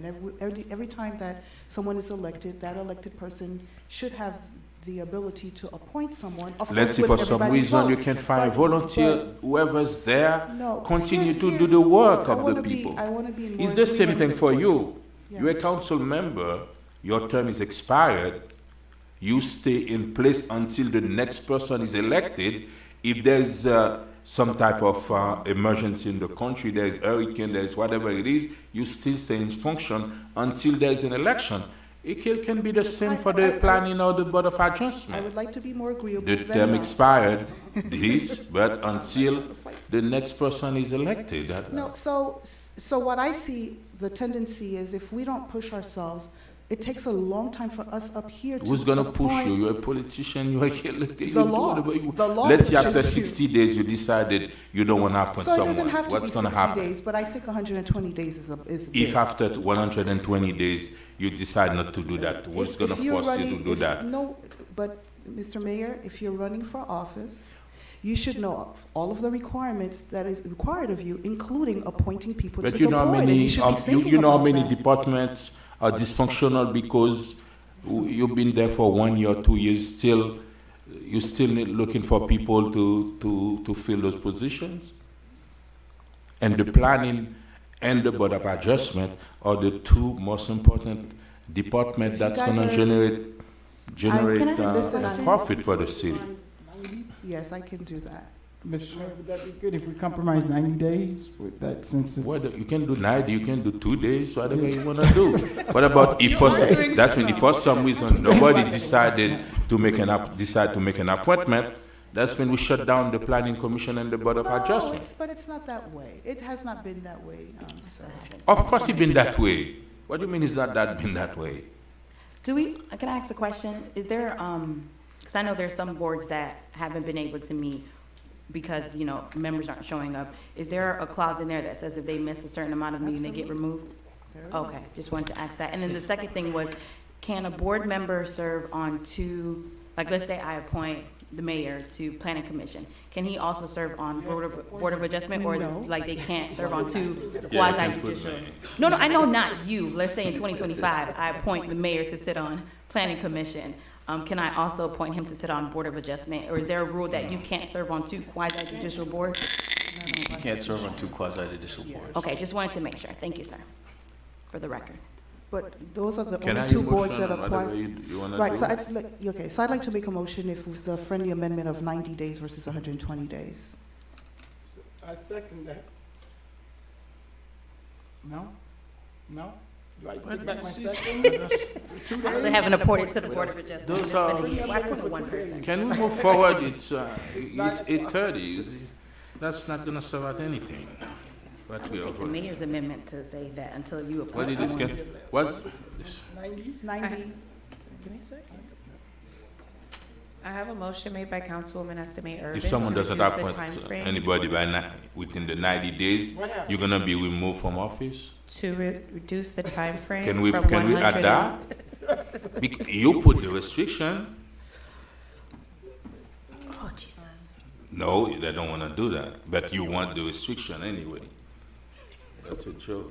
So for the person who asked me earlier today, is this going to be a long or short meeting? When we have short agendas, we have long. I don't know who meetings, put we have this on long their meetings. agenda. That's a joke. So what are we doing? I'm sorry. Madam Clerk? Thank you. do you know what- There is a motion made by Councilwoman Estime Irvin to reduce the time frame from 120 days to 90 days. It was seconded by Vice Mayor Desilme. Vice Mayor Desilme, how do you vote? Yes. Councilwoman Estime Irvin, how do you vote? Yes. Councilman Galvin, how do you vote? Yes. Mayor Bieneme, how do you vote? It's a joke, no. Councilwoman Timothy, how do you vote? Unless No. you're gonna, unless you said, Councilwoman if you don't Timothy, how appoint do you vote? anybody, you're gonna be No. removed. Yeah, yes. The motion carries with a 3-2 vote. Okay, now let's do some serious business. Please be advised that the following items on the agenda are quasi-judicial in nature. If you wish to speak in favor of, object to, or comment on an item, please complete a public speaker's card indicating the agenda item number on which you would like to comment. You must be sworn in before addressing the City Council, and you may be subject to cross-examination. If you refuse to submit to cross-examination, the City Council will not consider your comments in its final deliberation. Please also disclose any ex parte communications you may have had with any members of the City Council. City Council members must do the same. If you are giving testimony today on the items at tab E and tab F, please rise and raise your right hand as I issue the oath. If you are giving testimony today on the items at tab E and tab F, please rise and raise your right hand as I issue the oath. Do you solemnly swear or affirm that the testimony you are about to give in these proceedings will be the truth, the whole truth, and nothing but the truth? If so, say aloud, I do. Thank you. Please be seated. Additionally, I want to remind everyone that there are public speaker cards that are out front. There may be some QR codes as well if you're in the lobby. Please complete a public speaker's card and then hand it to me or one of the officers prior to making your comments. Thank you very much. Tab E, a proposed quasi-judicial resolution of the mayor and city council of the city of North Miami, Florida, approving an application for a conditional use permit in substantially the attached form for a proposed mixed-use development consisting of a 12-story, 218-unit residential building with a 3-story parking garage with 293 parking spaces and an amenity deck, 2,300 square feet of ground-level retail space, and 1,500 square feet of office space on 3 parcels of real property located at 12450 Northeast 13th Avenue, 1290 Northeast 125th Street. Folio number 06-2229-000-0330, 12304 Northeast 13th Avenue, folio number 06-2229-000-0150, and a vacant parcel located directly south on Northeast 13th Avenue, folio number 06-2229-015-0210, and totaling approximately 1.46 acres in accordance with Article 3, Division 4, Sections 3-402 through 3-407. Article 4, Division 2, Sections 4-202, Section 4-203, Capital A, and Section 4-205, and Article 4, Division 3, Section 4-310 of the City of North Miami Code of Ordinances, Chapter 29, entitled Land Development Regulations, providing for an effective date and all other purposes, tab E. Good evening, Madam Mayor. City, the city manager authorized you to speak. Do you have a presentation? Derek Cook, first. Thank you, Community Planning and Mayor. Development. Thank you, Madam Manager. Mayor and Council, Derek Cook with the Community Planning and Development Department. As stated by the Honorable Madam Clerk, the item before you is a conditional use permit for a property located at the corner of Northeast 13th Avenue and Northeast 125th Street. The property is approximately 1.46 acres. And the applicant is seeking to build a mixed-use development containing 218 units. The properties are zoned as such. It is zone C3, which is office and commercial designation with a maximum height of 55 feet, not this 150 feet. It also has M1, which also has ability for office and for commercial and for industrial. It has a maximum height of 55 feet, but in this area it is capped at 45 feet due to the close proximity to residential on the west side of it. It's also located in the North Miami Transit Station Overlay District. Within the Transit Overlay District, you have a maximum height of 200 feet, and you have a maximum development density of 150 units per acre.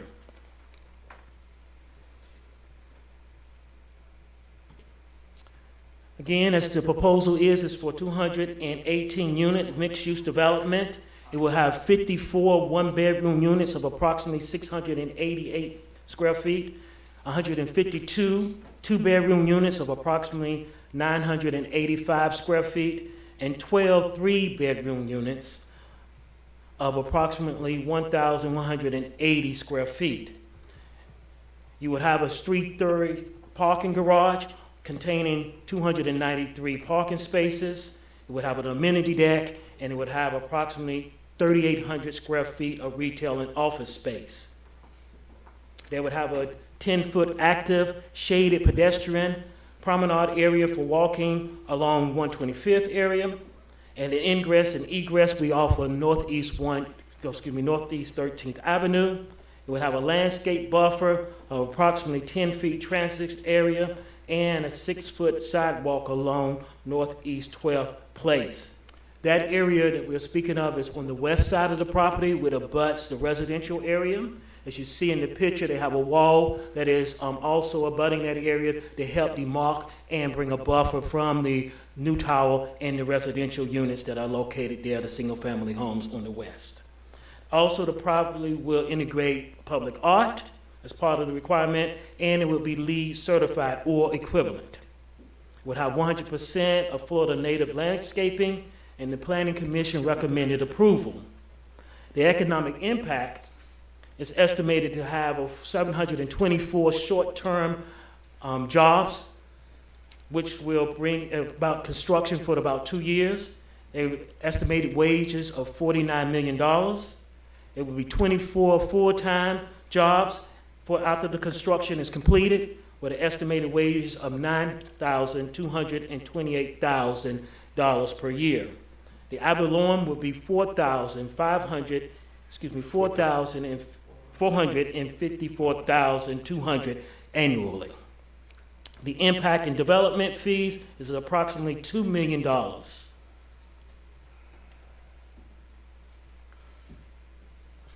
Now, the conditional use has several conditions that are associated with it. They're required to go to the Development Review Committee for review of the site plan, and also this site plan will come back to Mayor and Council for approval. The site plan and architectural compliance will be reviewed at the time of DRC. Construction and maintaining the sidewalk of 10 feet along Northeast 125th Street.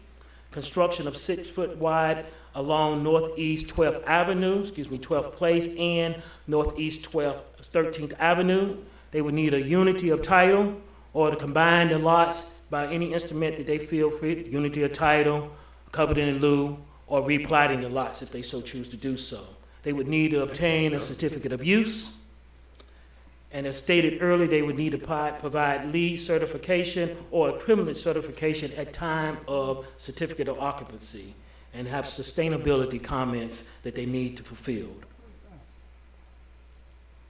The next steps, as earlier stated, they will need to go to the Development Review Committee, and the site plan also will require City Council approval.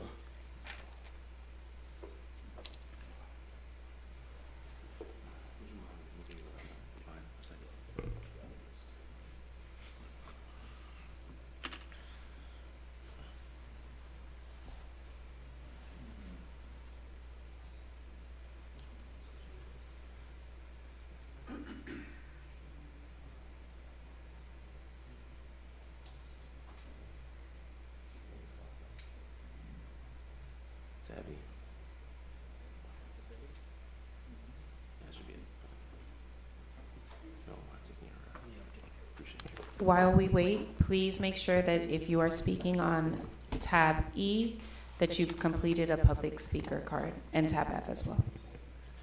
Thank you, Mayor and Council members. Pedro Gassan of Holland Night with offices at 701 Brickell Avenue.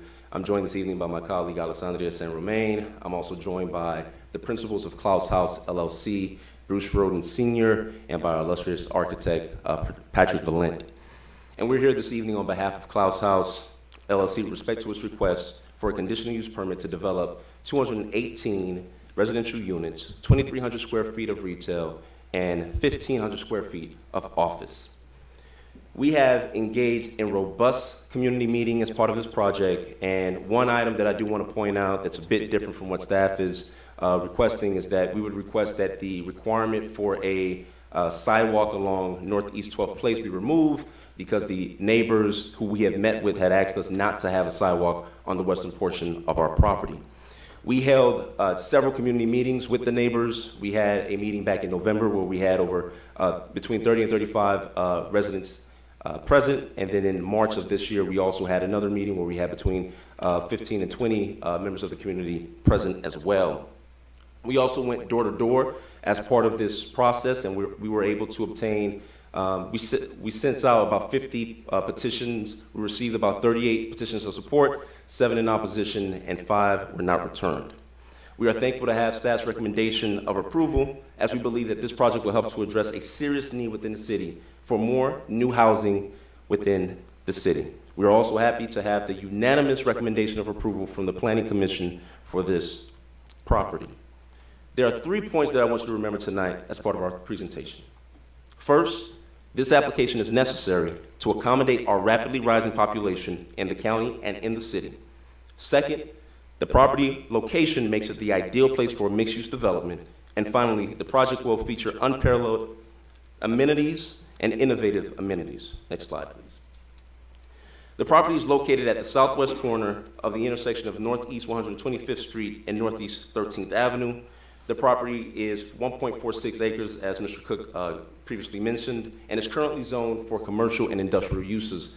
As I can imagine, all of the members who are on this council may remember, this property was previously the Spot Master Dry Cleaners, which provided a variety of different angst and concerns among the residential uses to our west. So this project, this request tonight, presents the unique opportunity for us to leverage this opportunity and provide for a mixed-use development that can be a game changer within this area and take advantage of the transit supportive nature of this project. And allows the city to accommodate our rapidly growing population. Next slide, please. The county's population has been growing by approximately 25,000 people every single year. That's 2,000 people every single month and about 68 people every single day. Every single one of those individuals is going to need a place to live within the county and within the city. Thankfully, this city has already put in place a variety of different metrics to help ensure that there's a rising inventory to help address that need. But we have to be able to provide for more housing inventory to address the affordability issues that we're facing all throughout the county and in particularly within the city. Next slide. In fact, the lack of inventory has made Miami-Dade County the least affordable market in the continental U.S. It recently surpassed New York as the least affordable market in the country. The unaffordability in the marketplace is being shown in a variety of forms, but none more prevalent than in the rapid increase of single-family home prices, which is making the availability of new multifamily units even more important. Next slide, please. Between April of 2020 and April of 2021, the average median sales price of a single-family home within the county increased by $133,000. The average median sales price within Miami-Dade County today is over $515,000. And if you take that into perspective, that means that every single month between April 2020 and April 2021, the average single-family home increased in value by $11,000. This has made it much more difficult for folks who would have typically and historically been able to afford a single-family home to be able to afford one, and it's causing folks to look for more reasonable options with multifamily units. Next slide, please. When coupled with the feverish demand for housing, what you'll notice is that the housing market remains extremely tight, as noted in the Miami Herald article, and that there are individuals who are still making cash offers above list price for single-family homes. So in order to put ourselves in a position to address affordability issues, we need to provide more multifamily housing options to address the increase in population that we're having within the city. Next slide, please. Unfortunately, as a part of the increased demand for multifamily units, we are in a scenario that is almost unprecedented. In 2021 alone, 7,415 multifamily units were absorbed. Currently, the vacancy rate throughout the county has gone down to 3.2%. Next slide, please. If you look at the chart that we're providing here, you'll see that between 2021 and going back all the way to 2012, you have not had a net vacancy as low and a net absorption as high. And what does that mean when you have vacancy rates that are low and absorption that is high? That means that prices are going to continue to go up. So what we have to do is be able to recognize this demand by addressing this need and providing more multifamily housing inventory to address these issues. For example, in the 2020 to 2025 Consolidated Plan prepared for HUD, the city expressly recognized the need for increasing its housing supply as one of the most important issues in the city. The city and its plan noted that the majority of the housing stock within the city are over 50 years old, that a lot of the existing housing stock requires significant repairs, and that in some cases lack basic infrastructure such as plumbing. It also identified demand as a significant issue, as demand is exacerbating the affordability issues within the city, as there are more households seeking units than there are units available. Our project will help to address this affordability issue by providing its fair share of workforce housing. Next slide, please. As part of our project, we will be providing 32 workforce housing units that are going to be committed, which translates into about 14.6% of our entire project that's going to be made affordable for the workforce within the city to ensure that we can provide for our fair share of workforce housing within the city. Next slide, please. And the property's location within the North Miami Transit Overlay District puts us in a unique position to take advantage of the increased density that you have within the city. This overlay district was specifically instituted to provide us with the opportunity to increase density while addressing the need for more housing inventory. Next slide, please. One of the things that we did was make sure that we properly transitioned to the residential uses to the west of us. And what we did was, instead of going up to the 200 feet and 0 setbacks, we only did 120 feet and provided setbacks that would allow us to buffer the uses nearby. Next slide. This picture tells it much better than I ever could. What we could build is shown on the left. We could build up to 200 feet in height, and we're only building up to 120 feet. And you can't see our parking garage as part of our development, which is shown on the right, although the parking on the left is a huge 4-story parking garage that would be developed as part of the project. Next slide. In addition to all of that, this project is located within an area that has unique opportunity to take advantage of a variety of bus routes. I'm going to push through this. I know this has been a long night. There's bus route 93, bus route 16, bus route 3, bus route 19, and bus route 107G, which are in reasonable close proximity to the site, and it constitute 5 bus routes in close proximity to this area. This property is also in close proximity to the future Brightline station, which is going to be anticipated to be at Northeast 123rd Street, which provides for the opportunity for folks to take advantage of this transit supportive development in order to incentivize them to not drive their cars. Next slide, please. And one of the issues with respect to the site is that previously it did not take advantage of the opportunity of being a transit supportive development to be able to incentivize people to leave their car home and to utilize transit services nearby. Next slide. This is a depiction of the renderings of the site. This is, as was noted earlier, we're going to go through a site plan approval process later on. We're going to have to go through DRC, and the site plan is going to be approved. But this is a conceptual plan of what we're providing. We seek to activate this area, provide 2,300 square feet of retail and 1,500 square feet of office. Next slide. This is the area to the east of the property. This is Northeast 13th Avenue. You can see we're providing for a screen wall, benches, and landscaping to provide for a unique social activation nearby. This is the community amenity that's on the second floor for the residents of the community. Next slide. One of the unparalleled amenities that we're going to provide as part of this project is that this developer is going to provide 20 community Teslas, self-driving, for the residents of this community that they can utilize in order to help them go to work, help them go to school, help them go to whatever they're trying to do, because they want to be able to provide for more additional affordability as part of the project. One of the things that we want to do is ensure that should the self-driving option for Teslas become available, that we will make these community options available to our residents. Next slide, please.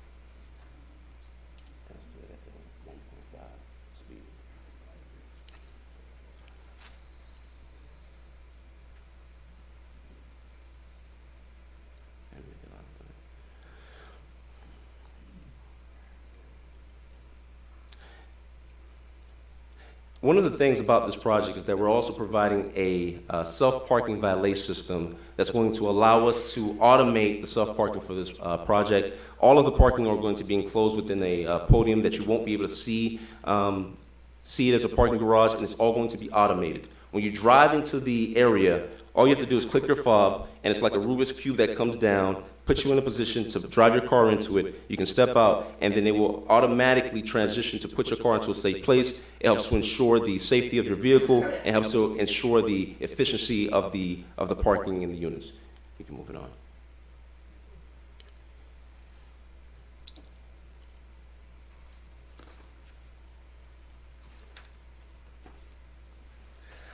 In addition, we are going to be providing over $2 million in municipal impact fees and permits, and over $454,000 as part of the ad valorem taxes. Currently, this property only generates about $45,000 in ad valorem taxes annually. We'll be increasing that by over 10 times.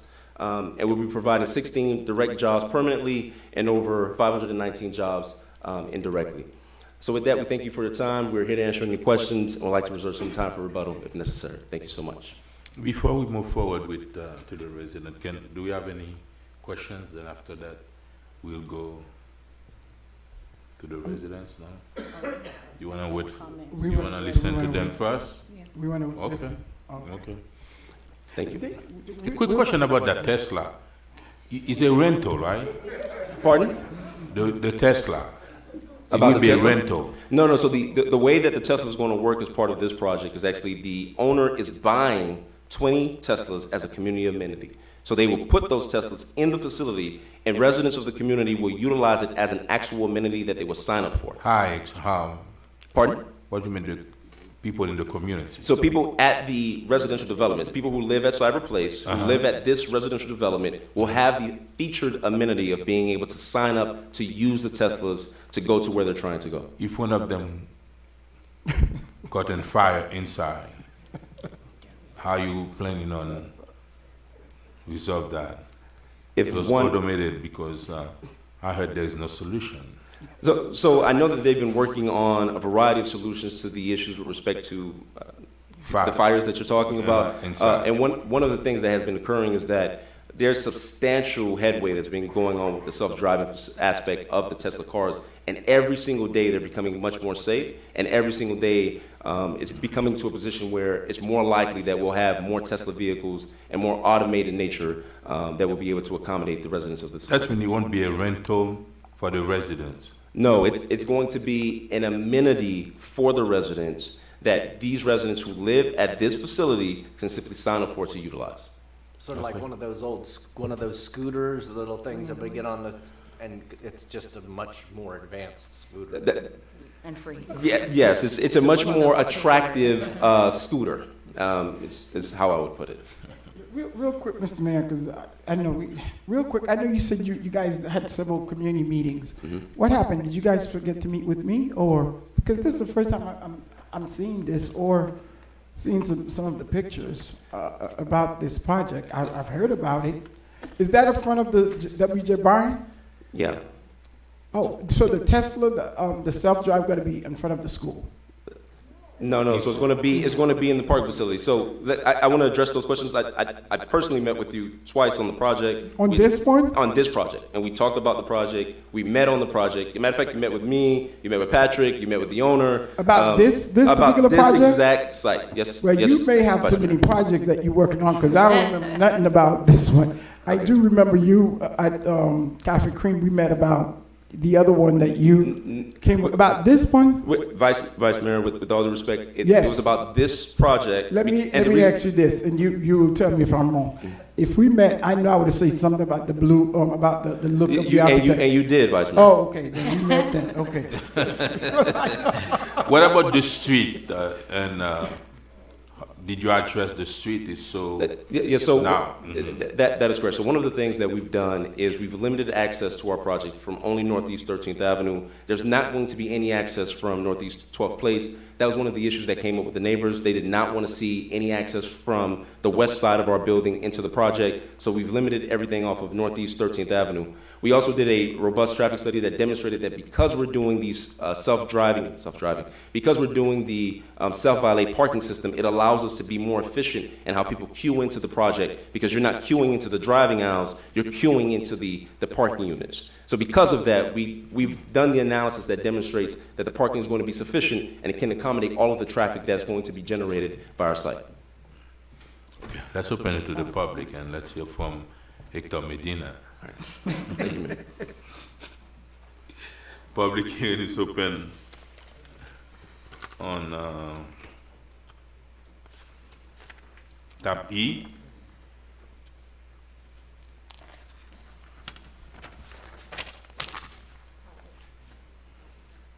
Keep in mind that there are 2 podiums, so feel free to line up. Hello, Mr. Mayor, council people. My name is Deborah Davies, 1165 Northeast 127th Street. Subsections 5, 7, and 9 of Section 3-405A prohibit development that has adverse impacts on adjacent properties and the community character of the neighborhood. The city has already approved a new 358-unit, 9-story development literally around the corner from this site, with vehicle entrances and exits on Northeast 11th and 12th Avenues. Now you must decide on another 218-unit, 12-story tower block directly across the street from W.J. Bryan Elementary School and a block from the railroad crossing on Northeast 123rd Street. Between the school and the railroad crossing, the traffic is already terrible, but you are being asked to approve the second building before we even see the adverse impacts of the first one, the Gardens residences. The environmental impacts are enormous for our community. This city council should take a step back and take the time to do some real urban planning instead of just approving random developments at the whim of the developers. How will we ever revitalize downtown North Miami if Northeast 125th is an endless traffic jam? And please don't say nobody likes traffic, that's simplistic. In each case, the city staff and council tell us it could be worse. These could be 20-story buildings, but is this really the best North Miami can do? You are the North Miami City Council. Please help us to develop our city for the benefit of all, not just the way the developers and their quote-unquote friends can profit from. Please don't approve this conditional use permit in its current form. And one more thing, if I have one more second, and Mr. Mayor, this seems not to apply to you. I hope that those of you wearing pink really are allies in our fight for a woman's right to choose abortion rights, not just wearing pink. Thank you. Thank you very much. Public hearing still open on tab E. Okay. I see no one. Meaning Hector Medina you want? You didn't say anything. Move approval? That's. Oh, sorry. Any question on the dais? Oh, I have. Mary? No.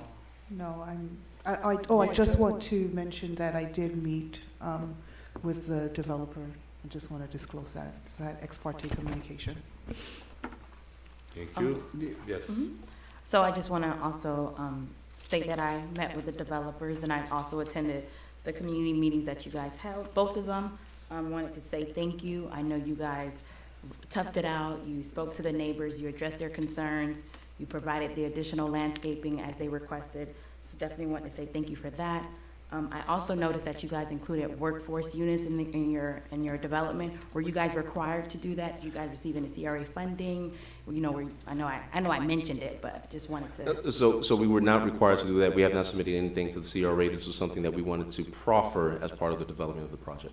So definitely wanted to thank you for that as well, because it was a comment that was at both of the meetings that, you know, we need more affordable housing, workforce housing in the city, and as these developers come along, they're not obligated to include it, but showing good faith that you guys included it and designated certain amount of units, 32 out of your 218. Just wanted to say thank you for that as well.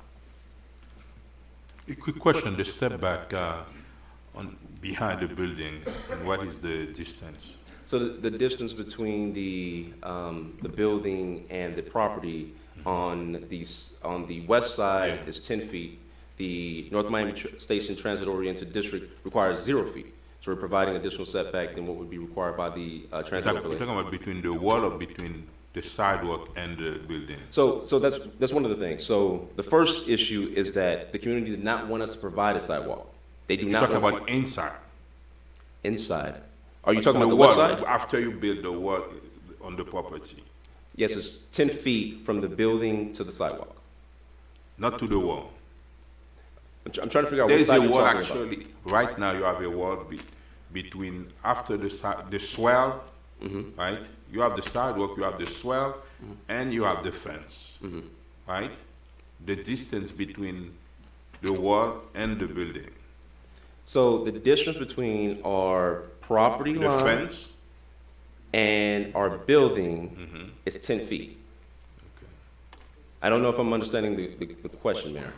Right now, outside of the property, right, you have some type of trees, like some type of swell there. You're gonna remove that.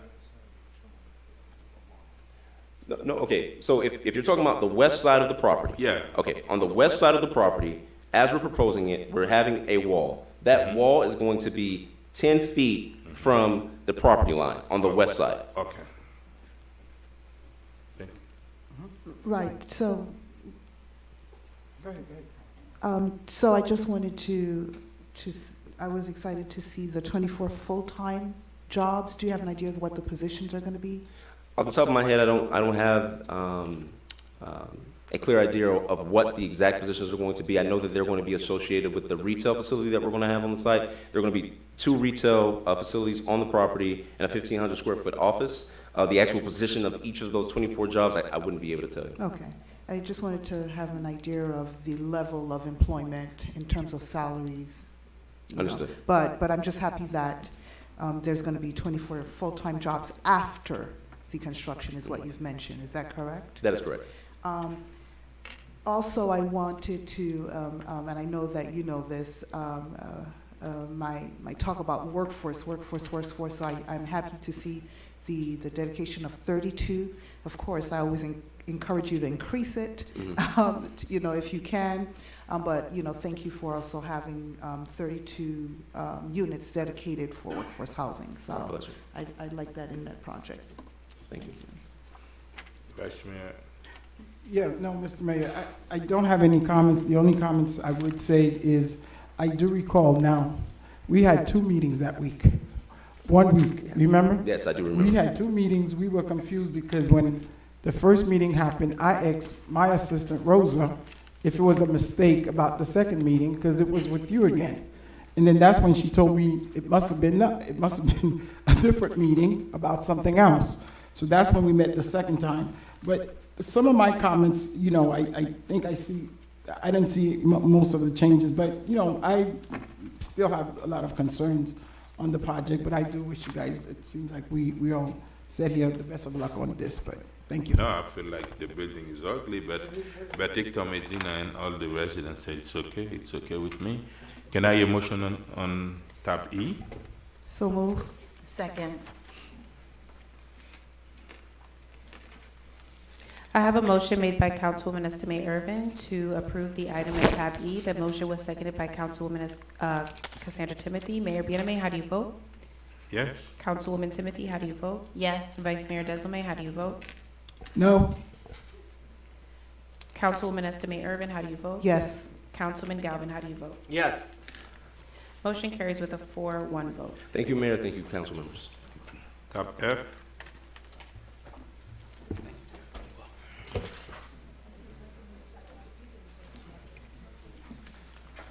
Once again, if you'll be speaking on the item at tab F and have not already done so, please grab a public speaker's card and fill it out, bring it to the front, or pass it to one of the officers.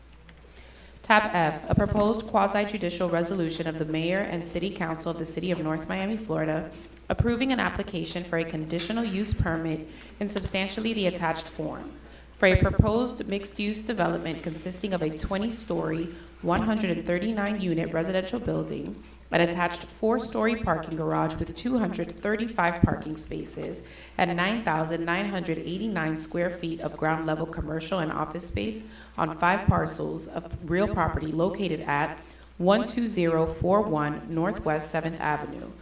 Folio number 06-2125-018-0550. 12065 Northwest 7th Avenue, folio number 06-2125-018-0540. 660 Northwest 121st Street, folio number 06-215-018-0590.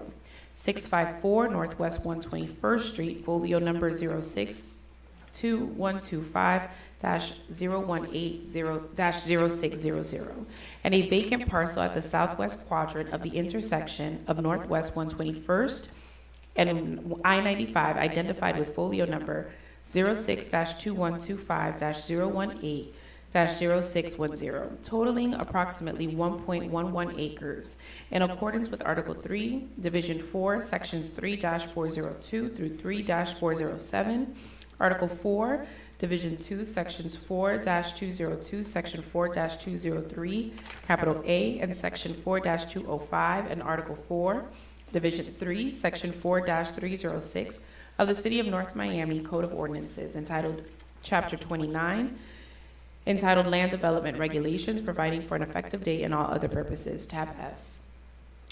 Good evening, Mayor and Council. This is Derek Cook with the Community Planning and Development Department. As stated by the Honorable Madam Clerk, the item before you is a conditional use permit for the property called Emblem Tower. They are seeking 139 floating bonus units. The property is approximately located at Northwest 7th Avenue and Northwest 121st Street. It's encompassing several lots, which is 1.11 acres in size. The current use is retail, vehicle repair, and a vacant lot. The property is Zone C1, which is commercial and office, and it has an overlay district of PCD, Planned Corridor Development. In the Planned Corridor Development, it allows for a maximum height on the east side of Northwest 7th Avenue of 200 feet and a maximum density of 125 units per acre. Sorry.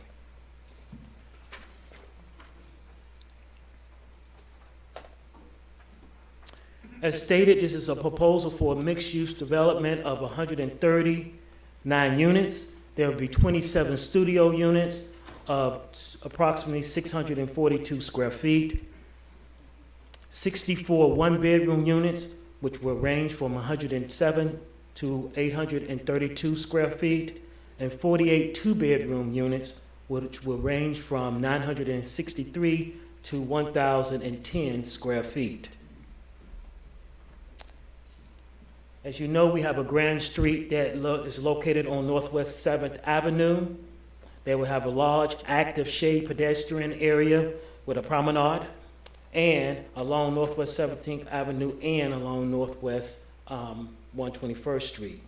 They will have water feature, sculpture, and public art for the project. They will have valet parking for the retail and office uses, and the ingress and egress will be off of Northwest 121st Street. They will enhance their stormwater retention on the property, and the Planning Commission recommended approval, subject to a wider area and multilingual notification and public meeting, which the applicant had on April the 28th of this year, and they will speak more about that in their presentation. The impact economically, they are looking at 784 short-term direct and indirect jobs during the 2-year construction period, which will accumulate approximately $38 million in wages. They are looking at 47 full-time positions, which will accumulate approximately $1.78 million annually. The ad valorem will be $386,009 per year.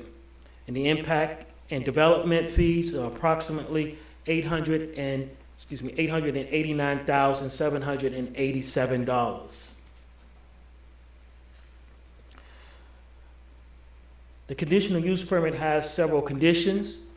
As usual, you have a requirement for the Development Review Committee and City Council approval of the site plan. The site plan and architectural compliance will be also reviewed during that DRC review. Construction and the main sidewalk along Northwest 7th Avenue, not 125th Avenue, will be 10 feet.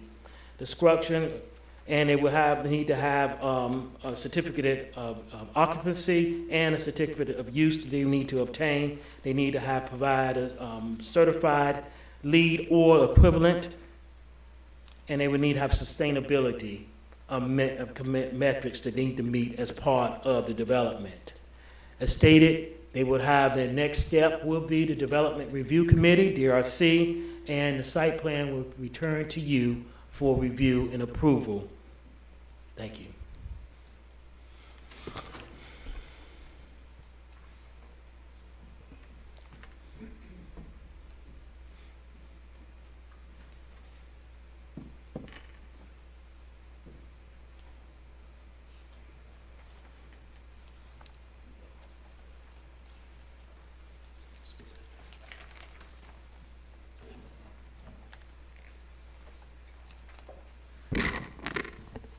Good evening, Mr. Mayor, council members. My name is Steve Warnick from Warnick & Co., 320 Miracle Mile, Coral Gables, Florida.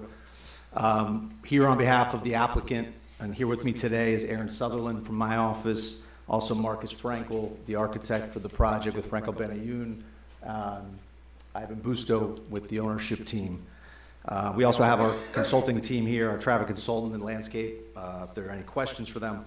I just wanted to give you, because the staff report was very thorough, just wanted to give you a quick overview of the project, some of the highlights, also talk about the process, including the community meeting that we had last month, and then see if you want to see more about the project itself. So the site, this is a very unique area. It's the PCD overlay that is east of Northwest 7th Avenue, between 7th Avenue and I-95, on the south side of 121st Street. It came up at the Planning Commission meeting where they unanimously recommended approval of the project, but it's probably been decades since there's been new development east of 7th Avenue, and certainly any residential projects. This is an area that's largely commercial, industrial, particularly our site is heavily auto-oriented. If you go to the next slide, it's currently a transmission repair shop, and there's a truck depot on the east side of the property, right next to I-95. If you go to the next slide, I don't know if you can, we have just a quick little video just to show you the condition. This is just the condition on site around 5 o'clock on a weekday. There's cars parked on the sidewalk. It's not a friendly place to walk or be, and it's somewhat blighted. It's old, so we're hoping to really improve upon this condition in a way that's beneficial to existing and future residents. Just quickly, the nature of the application, it is a conditional use permit. We've worked very closely with your staff for about 5 or 6 months now. The code requires for conditional use permit 11 different criteria be met. There's 5 different design criteria. So we worked very closely with staff. We responded to a lot of comments. It's a very thorough code, and we're excited to bring this project forward. It does require going through the Development Review Committee process, coming back to you. The site plan will come back to you one more time. So tonight what we're here for is requesting your approval on the conditional use permit. If you go to the next slide, just quick project facts. It's 139 units, 27 studios, 64 one-bedroom units, 48 two-bedroom units, so there's a nice mix. The comprehensive plan, and this is detailed in the staff report very well, there's a number of objectives in your comprehensive plan that this application furthers, including in the housing element, where I think the number is about 70% of the existing housing stock is more than 50 years old. So this is a project that brings new residential to an area that needs a jump start. There hasn't been a project in many, many years. This is also going to have 9,000 square feet of ground floor commercial space, which there's 3 different spaces that they're not set in stone. Whatever the neighborhood services that are needed, we're envisioning a food and beverage, cafe, perhaps a small market could go there. So there's some flexibility there to respond to what the neighborhood needs. The other thing is the parking and accommodating impacts on site. Because this is a dead-end street at 121st Street, the traffic's being brought onto 121st. All of the parking is on site in an enclosed garage, which is screened with lush landscaping, very nicely designed, and all the loading is on site. So the traffic study found no impacts to level of service. There's also the green certification, very thorough, what we're going to need to do and what we are doing with this project. I wanted to talk a little bit about the community presentation because this was a recommendation from the Planning Commission, and we're very happy that they recommended it. It actually was a very good meeting. It was attended by 30-plus people, mostly who live in Sunkist Grove neighborhood. It was held at the Sunkist Grove Community Center on April 28th. We also had a translator at the meeting for the short presentation that was made, translating it into Creole. It was advertised on Haitian radio, 1320 a.m., the week before the meeting. And there was a lot of great discussion. Some people stayed longer. It was only about a 15 or 20-minute presentation, but people were able to stay longer if they wanted to, ask questions of the architect or the development team. And if you go to the next slide, I think one of the most important things about this project is just how it can be a catalyst for 7th Avenue. I know there have been plans and visions in the past of 7th Avenue coming up. Really through this project, we feel very proud of the project. We feel proud talking to people about the project, the amount of jobs that are going to be created during construction, and 47 full-time jobs projected to be created, $900,000 in permanent impact fees, $386,000 in annual ad valorem city taxes. Overall, 103+ million estimated positive economic impact, direct and indirect, to the North Miami market. The increase in taxable value, I know that costs are going up, budget considerations, we were hearing the discussion from earlier. So our hope is this is a catalyst for the city, for 7th Avenue. It's a net positive. It's bringing housing supply, and we're not planning to seek any dollars from the CRA. So we're hoping this project contributes to the growth of the city. And the last thing I'll say, because really the staff report does a great job with this, but we're not asking for variances. The utilities, the traffic concurrency are preserving levels of service. We're adding infrastructure, streetscape improvements. So we're hopeful this is a very positive contribution to the city. We do have a design presentation. But I'll just pause there, see if you'd like us to make the full presentation, have the architect come up, or we can be here for questions. Let's open it to the public if they wish to see it. If they express that there's a need for that, we will do it. Public hearing is open on tab F. Public hearing on tab F. Thank you very much. Public hearing is now closed. Do you have any question? I think you might have one speaker here. Did she swear? I don't believe she was sworn in. Is she sworn, Vanessa? No, I don't believe she's sworn in. Are you a resident of the city? Yeah, but she didn't swear. Good evening. Good evening, ma'am. Please raise your right hand as I issue the oath. Do you solemnly swear or affirm that the testimony you are about to give in these proceedings will be the truth, the whole truth, and nothing but the truth? If so, say aloud, I do. True. I do. I do. Thank you. You can go ahead. My name is Roselia Julian. I'm living on 50 Northwest, 121st Street. Like I see on the budget, I really like it. And then I think it's gonna be good for the city, by the city and 7th Avenue. That's what I want to say. Are you a resident of the city? Thank you very much. Public hearing still open on tab F. Thank you, Rose. Public hearing is now closed. Vice Mayor, do you have any question?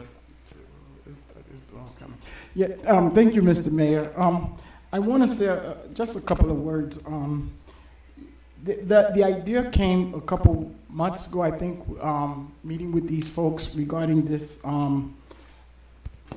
project, I guess, and it is a catalyst for the Northwest 7th Avenue. And I think the gentleman, as we eloquently stated, there has been a lot of vision that we put, but one of the vision that we did put, a lot of folks are not aware, before you guys got the approval, we as the council had to pass the design guideline for 7th Avenue, which was something that we did late last year, which is the whole thing, which kind of started this. You guys did a fantastic job, I think, the last week or so, but that also kind of jammed some stuff, which I think after we met last week regarding your meeting, which was very, very great, because I got some residents that that called, they were excited, they went to the to whatever public meeting that you guys had about the project, them seeing what could be, what you know, the possibilities of what could be on 7th Avenue. And one of the main thing that I have been the driving force of this project was the cost of the unit, because I know prices are extremely high everywhere as rent are going. And one of the thing that we talked about in our last meeting was, you know, I've always asked from the get-go, you know, what's the unit price again? What are we looking at for studio? Things that used to be, you know, a couple $100 are now, you know, in the thousands, but we understand it's market rate in where we are within the area. But I did start getting some calls about the project from, that's the good and bad, from the people who weren't they excited. They shared it with, I guess, some of our seniors and some folks who did not know about it. They are calling now to, you know, almost every other hour to ask about the project, because they hear about it. So whatever the council decide to do, the due diligence in terms of the outreach needs to beef up, because now people are hearing that this is something that will be a possibility, and they calling, asking questions, you know, because, you know, they see stuff, and especially if they're getting it from one of the neighbors who attended the meeting. I think we're going to continue.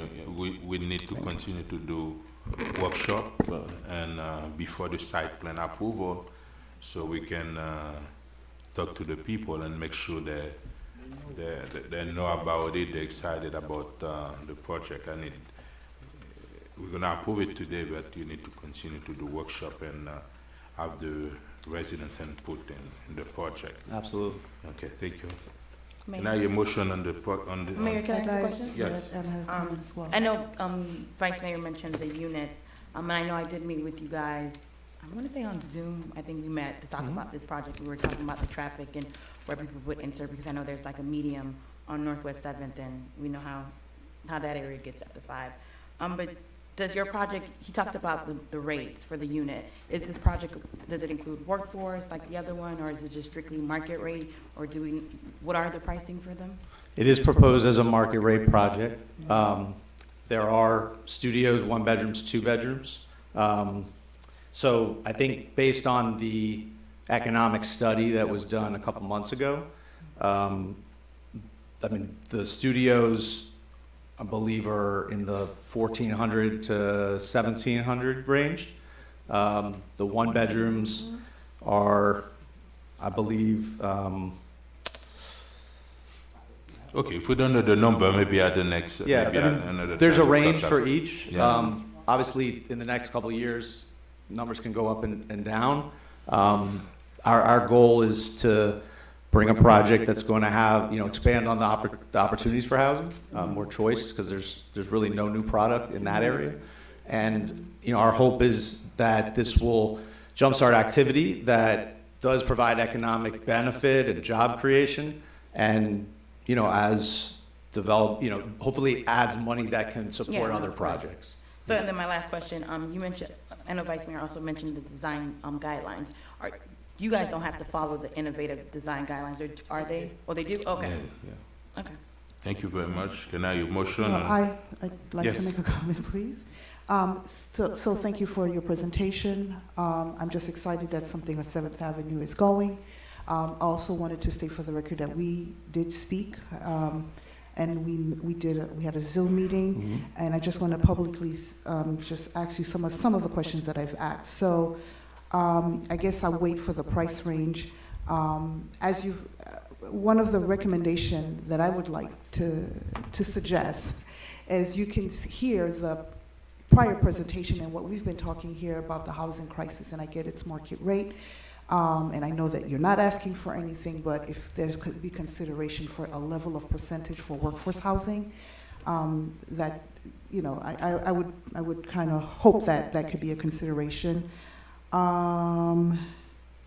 Oh, and then also I noticed that you don't have 3 bedrooms. And if you're kind of considering that area, so I don't know if that could be a consideration also to have a level of maybe 3 bedroom to accommodate, maybe a couple, that, that would be it. But workforce housing would be, if you could, and I know you've done everything that you're supposed to, but to start the area on 7, and people want, the resident of the area understand that the first project to be market rate to see what economic engine gonna and gonna Mr. be Mayor, invested in the community.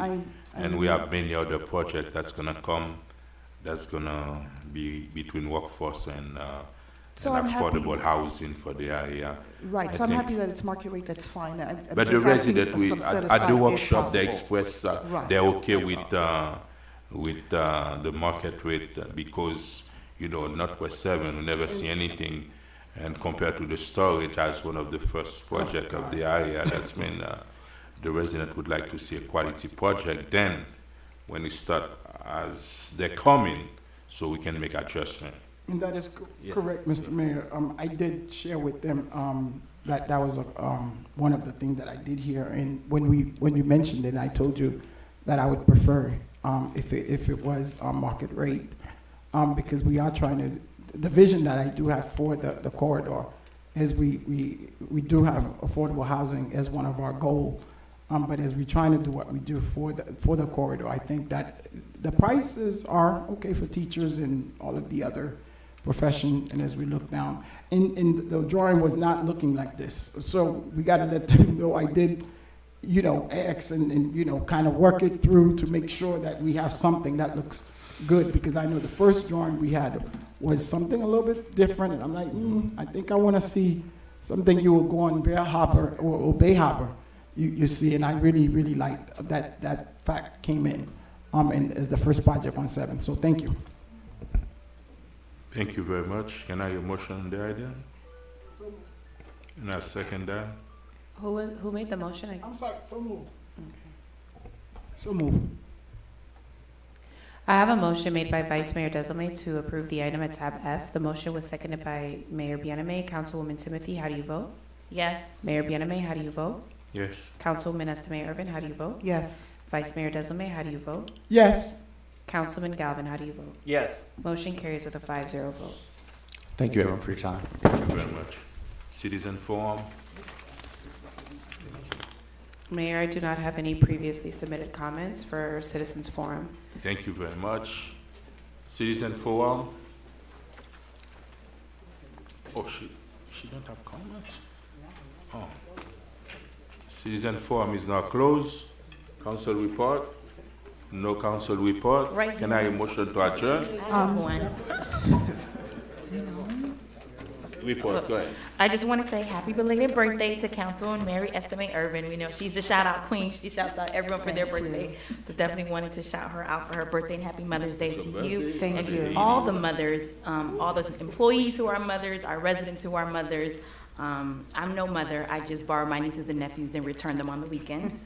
Tomorrow, Extended Hands will be celebrating some of the mothers in the community at 11 a.m. Mayor and council, you all are invited. It'll be a brunch and Bumps and Beyond class that they're hosting at Judson at 11 a.m. Also want to say happy Municipal Clerks Week to our city clerk in her office. Thank you for all that you do for the community. And that is it for me, Mayor. Reception. It's Municipal Clerk. Is it week or month? Year. Oh, it's year. Oh. But yeah, that's Councilman it. Galvin. No reports. Yes, thank you. Good evening, everyone. As we celebrate Haitian Heritage Month, I'd like to take the opportunity to celebrate Haitian Americans or Haitians in the community for those who are making outstanding contribution in the world. So if you're looking at my social media, you would see that almost every day we are actually highlighting a couple of people. One that I'd like to extra highlight tonight is Paul Basile. He is our North Miami Public Library Director, and I believe he is the first Haitian American director, if I'm not mistaken, in the United States of America, definitely in the state of Florida. So I just want to celebrate you. And of course, we, the council, we helped elect the first Haitian American city manager in the United States of America as well. So shout out to, appoint, you're right. You're right, thank you for the correction. Appoint, I did say elect, I made a mistake. Appoint, so I'd like to recognize you, Madam Manager, for being our first Haitian American elected city manager. Appointed, I'm so sorry. I'm sorry, I'm just thinking about myself, I guess, right? I'm sorry. One of the mentions that I'll mention is Commissioner Jean Monasim was the first Haitian American county commissioner in the United States at that time in 2010. And like I said, take out the time to go to my social media, Councilwoman Estime Irvin. I highlight so many Haitian Americans that have contributed to our community. Some are from North Miami and some are not. I'd also like to thank everyone that came out to the gospel concert on Sunday. I collaborated with County Commissioner Jean Monasim and Mayor Daniela Levine Cava. Thank you so much for the beautiful sponsor, David Burney. Thank you for always being there and always supporting us in some sort of fashion. So I really appreciate that. And please, this month, in the spirit of Haitian Heritage Month again, but along with Mothers Against Drunk Driving, we're going to we're going to get in gear with our bikes on Saturday morning at 8 o'clock, so come in. It's going to be a whole lot of fun, and see you Saturday at 8 o'clock, and that's all that I have for now. Thank you. Ooh, Mayor, may I? Yes. I also wanted to thank Councilman Galvin, who asked us to wear pink tonight in commemoration of, the draft decision that was released. Well, not even commemoration, but just to show support for Roe versus Wade. I am a pro-choice member. I'm a ruthless activist.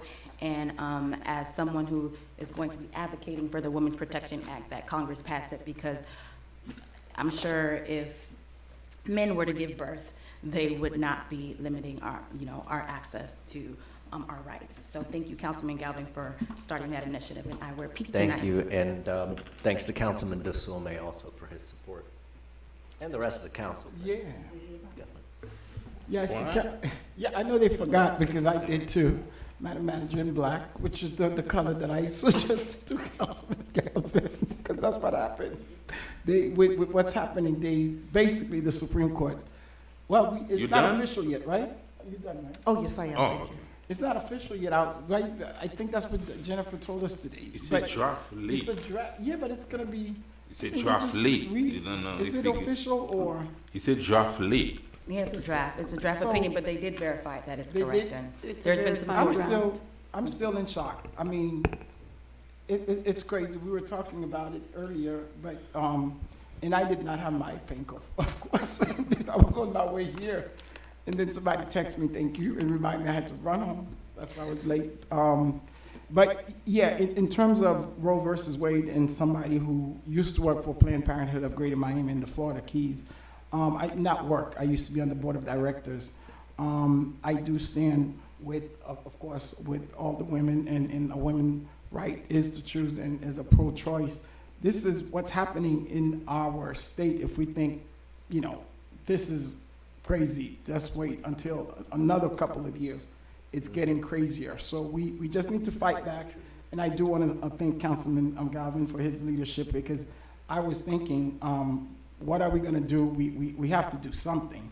And to all the staff, and I saw pictures from all over North Miami, Councilman Galvin, of store owners, of small business owners, of different people that are wearing the pink. And I was out all day, kind of saw people. I said, oh, I like the pink. Then made the connection that, hey, you asking people to wear the pink, but thank you again, and I am in pink now, but it is what it is, and we just have to keep the fight. It's just gonna have to stay like this the next couple of months. It's gonna get worse for us here in Florida, but of course around the country. Also, I wanna thank the staff, the residents for a difficult time last week. Learned about the passing of a very close family member, which I'll be celebrating his life this weekend. But I just want to thank everyone who just reached out, because it's no matter how old the person may be, or if it was expected when it happened, it's just, and thank you again for North Miami for supporting my family and I in this difficult time. So thank you. Thank you, guys. Your father. Yeah? Where is that? Oh. Madam Clerk? So needless to say that I strongly oppose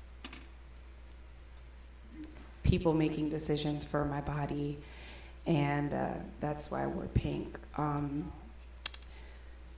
My report today is a little difficult.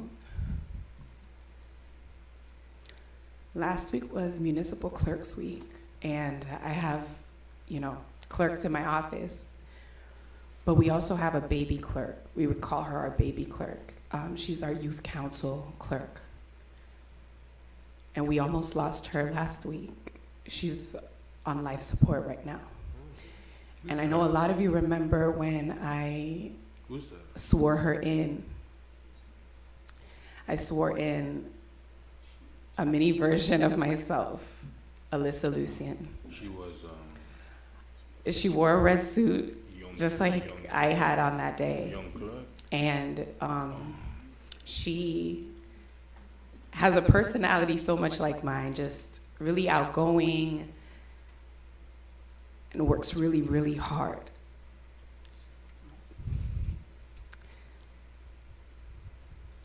And I remember last year, she was going through such a difficult time, and I said, you know what, I'm like super determined to get a bigger space so that I can take her in.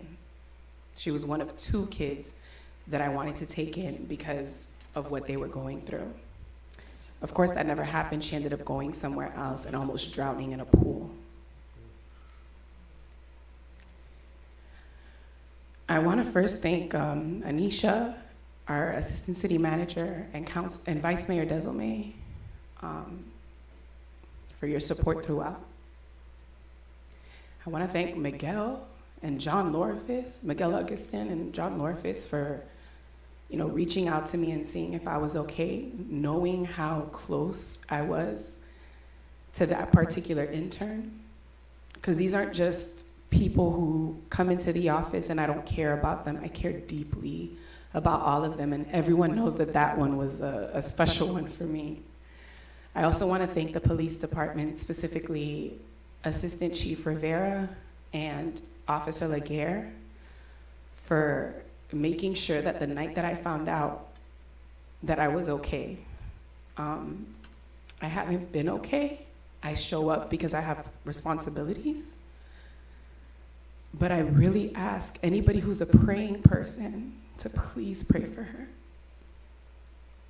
Because the news that I got as I was going, and I was actually at a League of Cities event, swearing folks in, feeling as if I was gonna lose my own child. And so if you're a praying person, I do ask you to please, please pray for Alyssa Lucien, and that she is restored to perfect health and is able to be back here and to be our baby clerk. Thank you. Thank you very much, Mr. City Attorney. No report, Mayor. Madam City Manager. No report, Mayor. Thank you very much. Can I have a motion to adjourn? So, second. I have a motion to adjourn made by Vice Mayor Desilme, seconded by Councilman Galvin. All in favor? Aye. Any opposed? Motion carries Good night, with a 5-0 everybody. See you in 2 vote, weeks. 9:44 p.m.